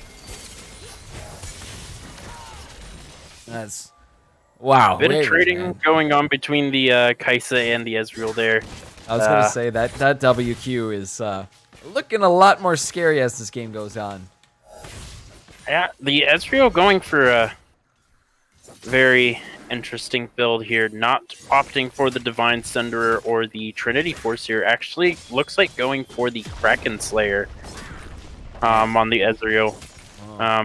I saw somebody, I believe it was Wolven, testing out this build because it was recommended by Ravensman, and while I was watching it, it did have quite a bit of damage. He was able to do a lot of burst damage because the Q procs Kraken Slayer, but it just didn't seem to have the same effect on the game that the standard build for him does.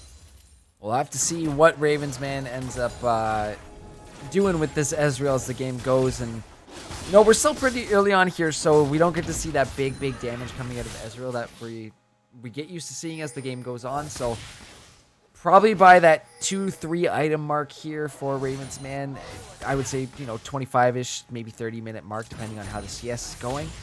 we're going to start to see the true potential of the Ezreal. However, J4 is down here. A little bit of trading going on with Ravensman. He takes the Void Seeker to the face, and I think Asobi a little late on that one. I don't know about that. He probably should have gone in a little bit earlier, but right now, Casey Cool is being jumped on. He will actually ult to get on out of that, but Rovrai is on a turret hunting mission. And after taking top, he is immediately down into this mid lane with Benji. They're going to crack open this mid outer tier tower. And that's now 2 turrets for the Vipers. Yeah, and it looks like they're just going to keep pressing forward. There's no response yet. The Dragon here is spawning here in 45 seconds. The Kendra did go ahead and take another Gromp away from the Jarvan, which now puts them up to 3 stacks. Just one more, and that massive power spike from Kendra's passive will activate. They're just walking. Oh no. Uh-oh. Ravensman is in some serious trouble. He's so dead. Goodbye. That is 5 people coming towards you. You are not getting out of that alive, buddy. Oh, yeah. There's no escaping that. That's just kind of one of the points you say, okay, I accept my fate. We are done here. The Herald is actually being popped in the mid lane.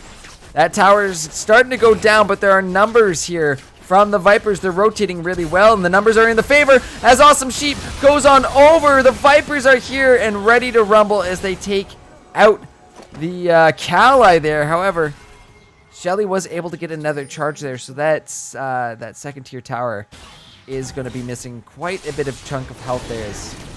Guess what? Means another dragon after they push the Spartans off there. Yeah, and on the top side, the Wukong did get a solo turret there. Still down about almost 3,000 gold to his Kled counterpart, who is 4-0 and is starting to take this game over. Oh man. Yeah, this is not looking good if you're in the seat of the Spartans right now. Up 7k gold for the Vipers. They're up 8 kills as well too. A full tower as well. So this is definitely in the hands of the Vipers. However, it's not done yet. You know, it might not be looking good right now, but there is some scaling that is still yet to be unleashed yet from the side of the Spartans. Once Ravensman gets to that late game, if he gets to that late game, he will become a beast. But they have to get there first, and right now the Vipers have their foots on the throats of the Spartans at this point. Yeah, and you see the collapse coming in, instantly scaring this Akali off. Not wanting to deal with anything having to do with the Victor and Aurel jumping on top of her again. No, but the mark is changed to the Kled. Yeah, and look exactly where Pratoga and Canatin are. The Flay as well. The Death Sentence and the box to lock this Kled down. They will be able to get him out of a Scarl mode, but in and underneath the tower they go. Oh, just dashing out of the way as the Lamb's Sprite will come through. Canatin will survive for now. The Flay as well. The flash from the Thresh, but Pratoga will be able to make it out. However, his 2 teammates are going to be just eviscerated. A Sobi Spirit comes through, but in the top lane, there's a little bit of action there. Metro was able to find the solo onto Benji. And I thought they had the Kled there. They did so much damage, but that Gore Drinker once again doing so much to keep him alive for the Jarvan to get there. And that was a 2v3, and they still won that fight, killing 2 people off for nobody. Yeah. I think it might have been a little bit of overgreed from the Spartans. They went right underneath that tower when it was probably at that point a safer call to say, you know what, they got away from us. Their sums down, they're off Scarl. What can we do right now? Let's just back off. But they decided to go for it. They pay for it with a couple of their teammates, and now Rovrai again. As soon as he gets an open window there to push turrets, he's on it. Yep, taking another tower for himself. That is 3 of the 4 towers they have taken, he has been a part of. Yeah, absolutely massive so far in that top lane. The Kled 4-0-5 right now. I mean, even looking at the lines on the side of the Vipers right now, it's just looking really, really good for them. We're about to crack that 20-minute mark. Baron will be in a new objective here. So I'm a little scared for the Spartans in terms of how much control you can see over the map for the Vipers, and how scary this team comp is coming together. And ooh, almost he was almost able to steal the red buff with the hook. Not quite able to. Goes on over to Juanito Soul, but Metro. Oh, Metro. Oh, Metro. Nobody's going to check the bush. Benji's not going to check the bush. Nobody's going to check the pixel bush. And Metro somehow is going to get so lucky and make it out alive. Are you kidding me? Oh, man. I thought he was dead to rights there. And he doesn't even finish his recall. He just walks away. Oh boy, right now KC Cools is in some trouble. That's the TP in the top lane. He's going to ult again to get on out of there. But here comes the Kled ultimate TP as well for the Spartans. They're looking to back up their squad as now bunch of numbers up in this top lane. Awesome Sheep jumping on to Pratoga here. That's going to be the thresh to Flay, but it's not enough. He's taken out. True Shot Barrage comes through. Does not do a lot of damage to these members here. Awesome Sheep still taking the lead on this one here. Benji out on the side. The Chaos Storm is not popped yet. That's the wrong one, but Metro now popping his ult for the second time, trying to keep these Vipers off of him, but they're there, ready to pounce. Juanito Soul picks up that one. As now Raven's man out in the jungle. There's Awesome Sheep. His former support. He's actually caught out by the CC. Rover Eye is there. The flash from Raven's man to try and get him out, but the Lance is right on the back end from Can of Tin. He's in there surrounded by 3 members of the Vipers. Now it's just Raven's man underneath the tower. Ignited, smited down. Awesome Sheep will go, but so will Raven's man on the backside of this. Casey Cools currently dealing with the Victor. Just a sliver of health and he's not. Oh no! Not gonna be able to find him. Benji lives with just the tiniest amount of health, and now the Baron started up by the Vipers. And the Ocean Soul is spawning here in another 8 seconds, and with the Baron... Oh. I was if you didn't almost have a smite hoping. there, I think the Thresh steals that with how low it was. I was almost hoping Pratoga was going to steal that one with a Thresh hook. It is a very good feeling when you're able to pull something like that off. But now, Vipers with the Baron buff, looking to pick up the Soul as well too. This is not ideal for the Spartans at all. Their Vipers are up 10k gold as well too. I mean, they're taking this game away at this point. Yeah, and the level differences are very, very apparent here. We have a level lead for the 80 carry. We have a 2-level lead for the mid laners, level lead for the top. The jungles are even, but there is not going to be any chance they can test this. It is a soul for the... Ooh. Shot barrage. Really late trying for that. Yeah, a little late on that one, but no vision at all. So, I mean, again, pun maybe intended. Shot in the dark there from Raven's man. Unfortunately, not able to find anything on that. But right now, Vipers are just pushing down this mid lane with those Baroned up minions. They're going to look to try and take this tier 2 tower, which shouldn't be too difficult for them. Metro trying to go in. He goes back invisible for a moment there to try and get away. But tier 2 is down to about a sliver of health. Death Sentence comes out, not able to land. The Ezreal E also lands, but the Q follow-up not going to find its mark on a Benji there. Now, another wave of minions coming on in. This time, you got a cannon, so that tier 2 tower is going to be going down. Vipers still on the move. They're pushing into the inhibitor tower right now, cracking open the base of the Spartans. They're on the inhibitor at this point. This is just the push of all pushes. They're not done yet. They're still going. They've been pushing since tier 2 mid, and there's nothing that the Spartans can do about it. They're on the Nexus towers now, still with the Baron buff for another minute. They got the one Nexus tower with Metro looking to go back in. He's able to escape on the back. Awesome Sheep is there trying to lock down these members, but the Cataclysm is way too strong. Lamb's Respite keeping Canatin alive for a little bit longer, but these members of the Spartans are going to be dropping. Vipers trading in so well. Juanito Soul now going dominant, able to find another one, able to find the double kill.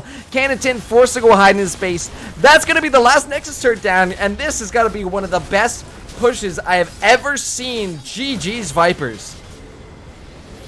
My God, Dream, I'm sorry I didn't let you get a word in there, but that was just one straight push. I did not think they were going to end the game right there. Me neither. My God. Vipers just take it and go. They take it and they go. That was a hard stomp. They absolutely decimated the Spartans. Oh my God, just look at some of the lines there. 7-0-9 on Rivari's Kled, 3-0-13 on Asobi Spirits Jarvan, 7-0-4 on Winged Souls Kaisa. Incredible job. I think, you know, that it's just the early game getting away from the Spartans. Vipers kind of took a hold of it, and didn't let go for one single second. My goodness. And even just look at some of this damage, man. Almost 20k from the Victor. 20k, almost 20k damage in a 24-minute game. He was almost doing 1,000 damage a minute, dude. Yeah, pretty insane. And also, gotta say, I like this too because I believe there's Lunar in chat there. The revenge of Awesome Sheep getting his payback at his former team from the beginning of the split. So Vipers find a very commanding win over the Spartans there, and that will actually put them at 4-2, put the Spartans down to 3-3. So that will put them ahead at the end of this week. So huge game for the Vipers to pick up there. Yeah, definitely. Vipers starting to consolidate, and they are really starting to show why they are the best in the league in comparison to others.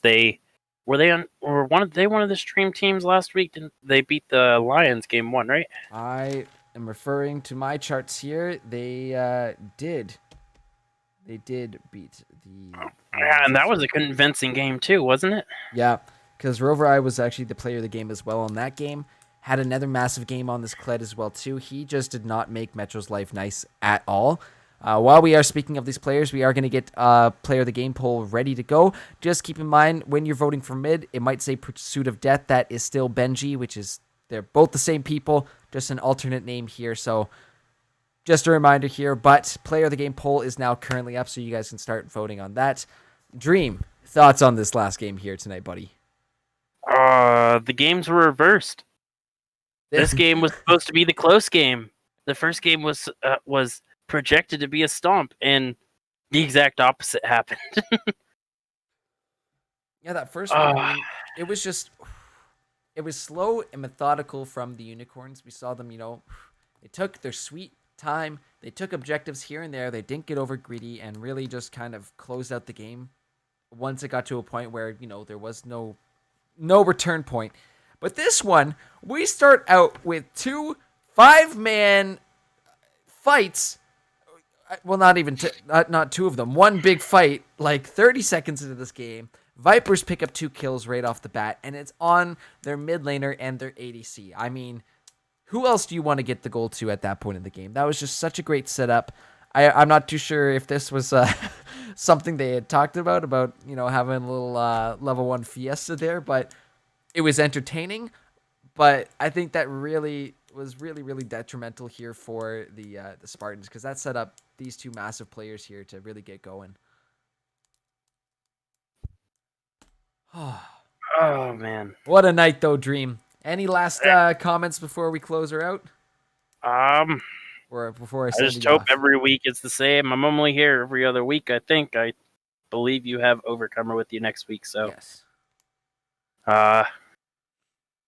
It's always a pleasure casting with you, and these were really fun games to cast, though I didn't really get to talk in the second game very much. That was just too much fighting, not enough game. Too much. I mean, yeah, we had, 27 kills in a 24.5-minute game. Yeah, that one was a little bit more action-packed there, but fun to watch nonetheless. Guys, we are going to take a quick break, but when we come back, we'll be announcing our player of the game and finishing things off for the night. So, guys, we'll see you in a few. Don't go anywhere, and make sure to stick around because there might just be another raffle at the end of the night. You just want to catch up. Maybe. What? See you in a bit.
Hello, and welcome back, guys. We are just rounding things out for the night and completing our final player of the game, as it was the Vipers that took the win over the Spartans, meaning you guys voted, and our player of the game is none other than Rover Eye on the Kled, going 7-0-9, a perfect game for them, and really strong up in the top lane. Second time the Vipers have been on stream now, and that we have seen Rover Eye getting the player of the game. So I believe it was on, if I refer to my notes from last time, we're going to flip through here, it was on the Camille last time, and this time on the Kled. So congratulations, Rover Eye. Hello, Beacons. Hey, buddy, how's it going? That's going to round out our stream for tonight. So thank you, one and all, for tuning in and supporting our stream and tuning in for all this crazy action, because I know it's been a fun time. Don't forget to tune in tomorrow night at 8 p.m. EST right here for the LAS pre-made week 4. And Dream, I think that's going to do it from us tonight, isn't it? Is it? It might not be it, because we're also going to do a raffle. So, yeah, unless you have me muted and they can't hear me. No, you are not muted. Still with us. But we're going to do another raffle is what we're going to do. So that is open up for the next 5 minutes. Use command raffle to enter on in. It's just right down there below. You can enter on in for your chance to win 250 Legends tokens to put down on those predictions and maybe take Dream down a notch, eh? No, he's in there. I can see him in there already. Great. All right, guys. Have a great night. Dream, thanks again for joining me on the cast. It was a pleasure, buddy. And we will see you tomorrow night right back here. Salt Spreader will be hosting no problem. I will see you in 2 weeks. Absolutely. Take care, brother. And Twitch, take care, everyone. Thank you for joining in tonight. Love you all. Mwah. See you guys around. Bye.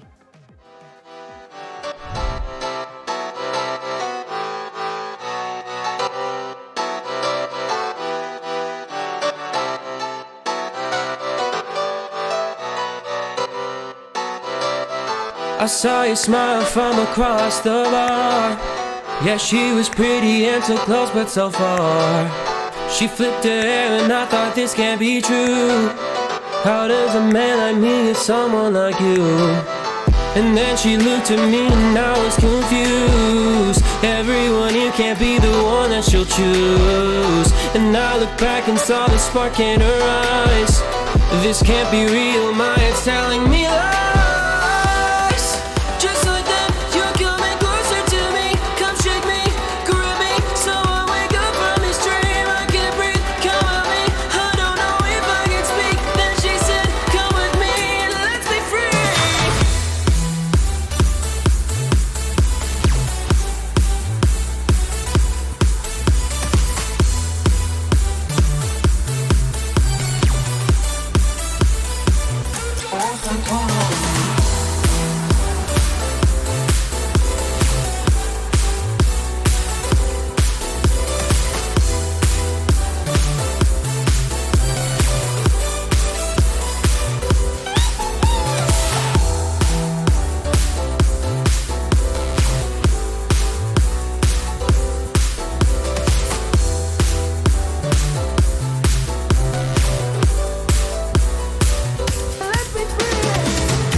The night is young and I think this could go far.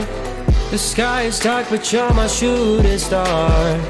Could see your face reflect upon the moon. It was a pretty summer night in June. And then she looked at me and I was confused. Everyone here can't be the one that she'll choose. And I looked back and saw the spark in her eyes. This can't be real, my head's telling me lies.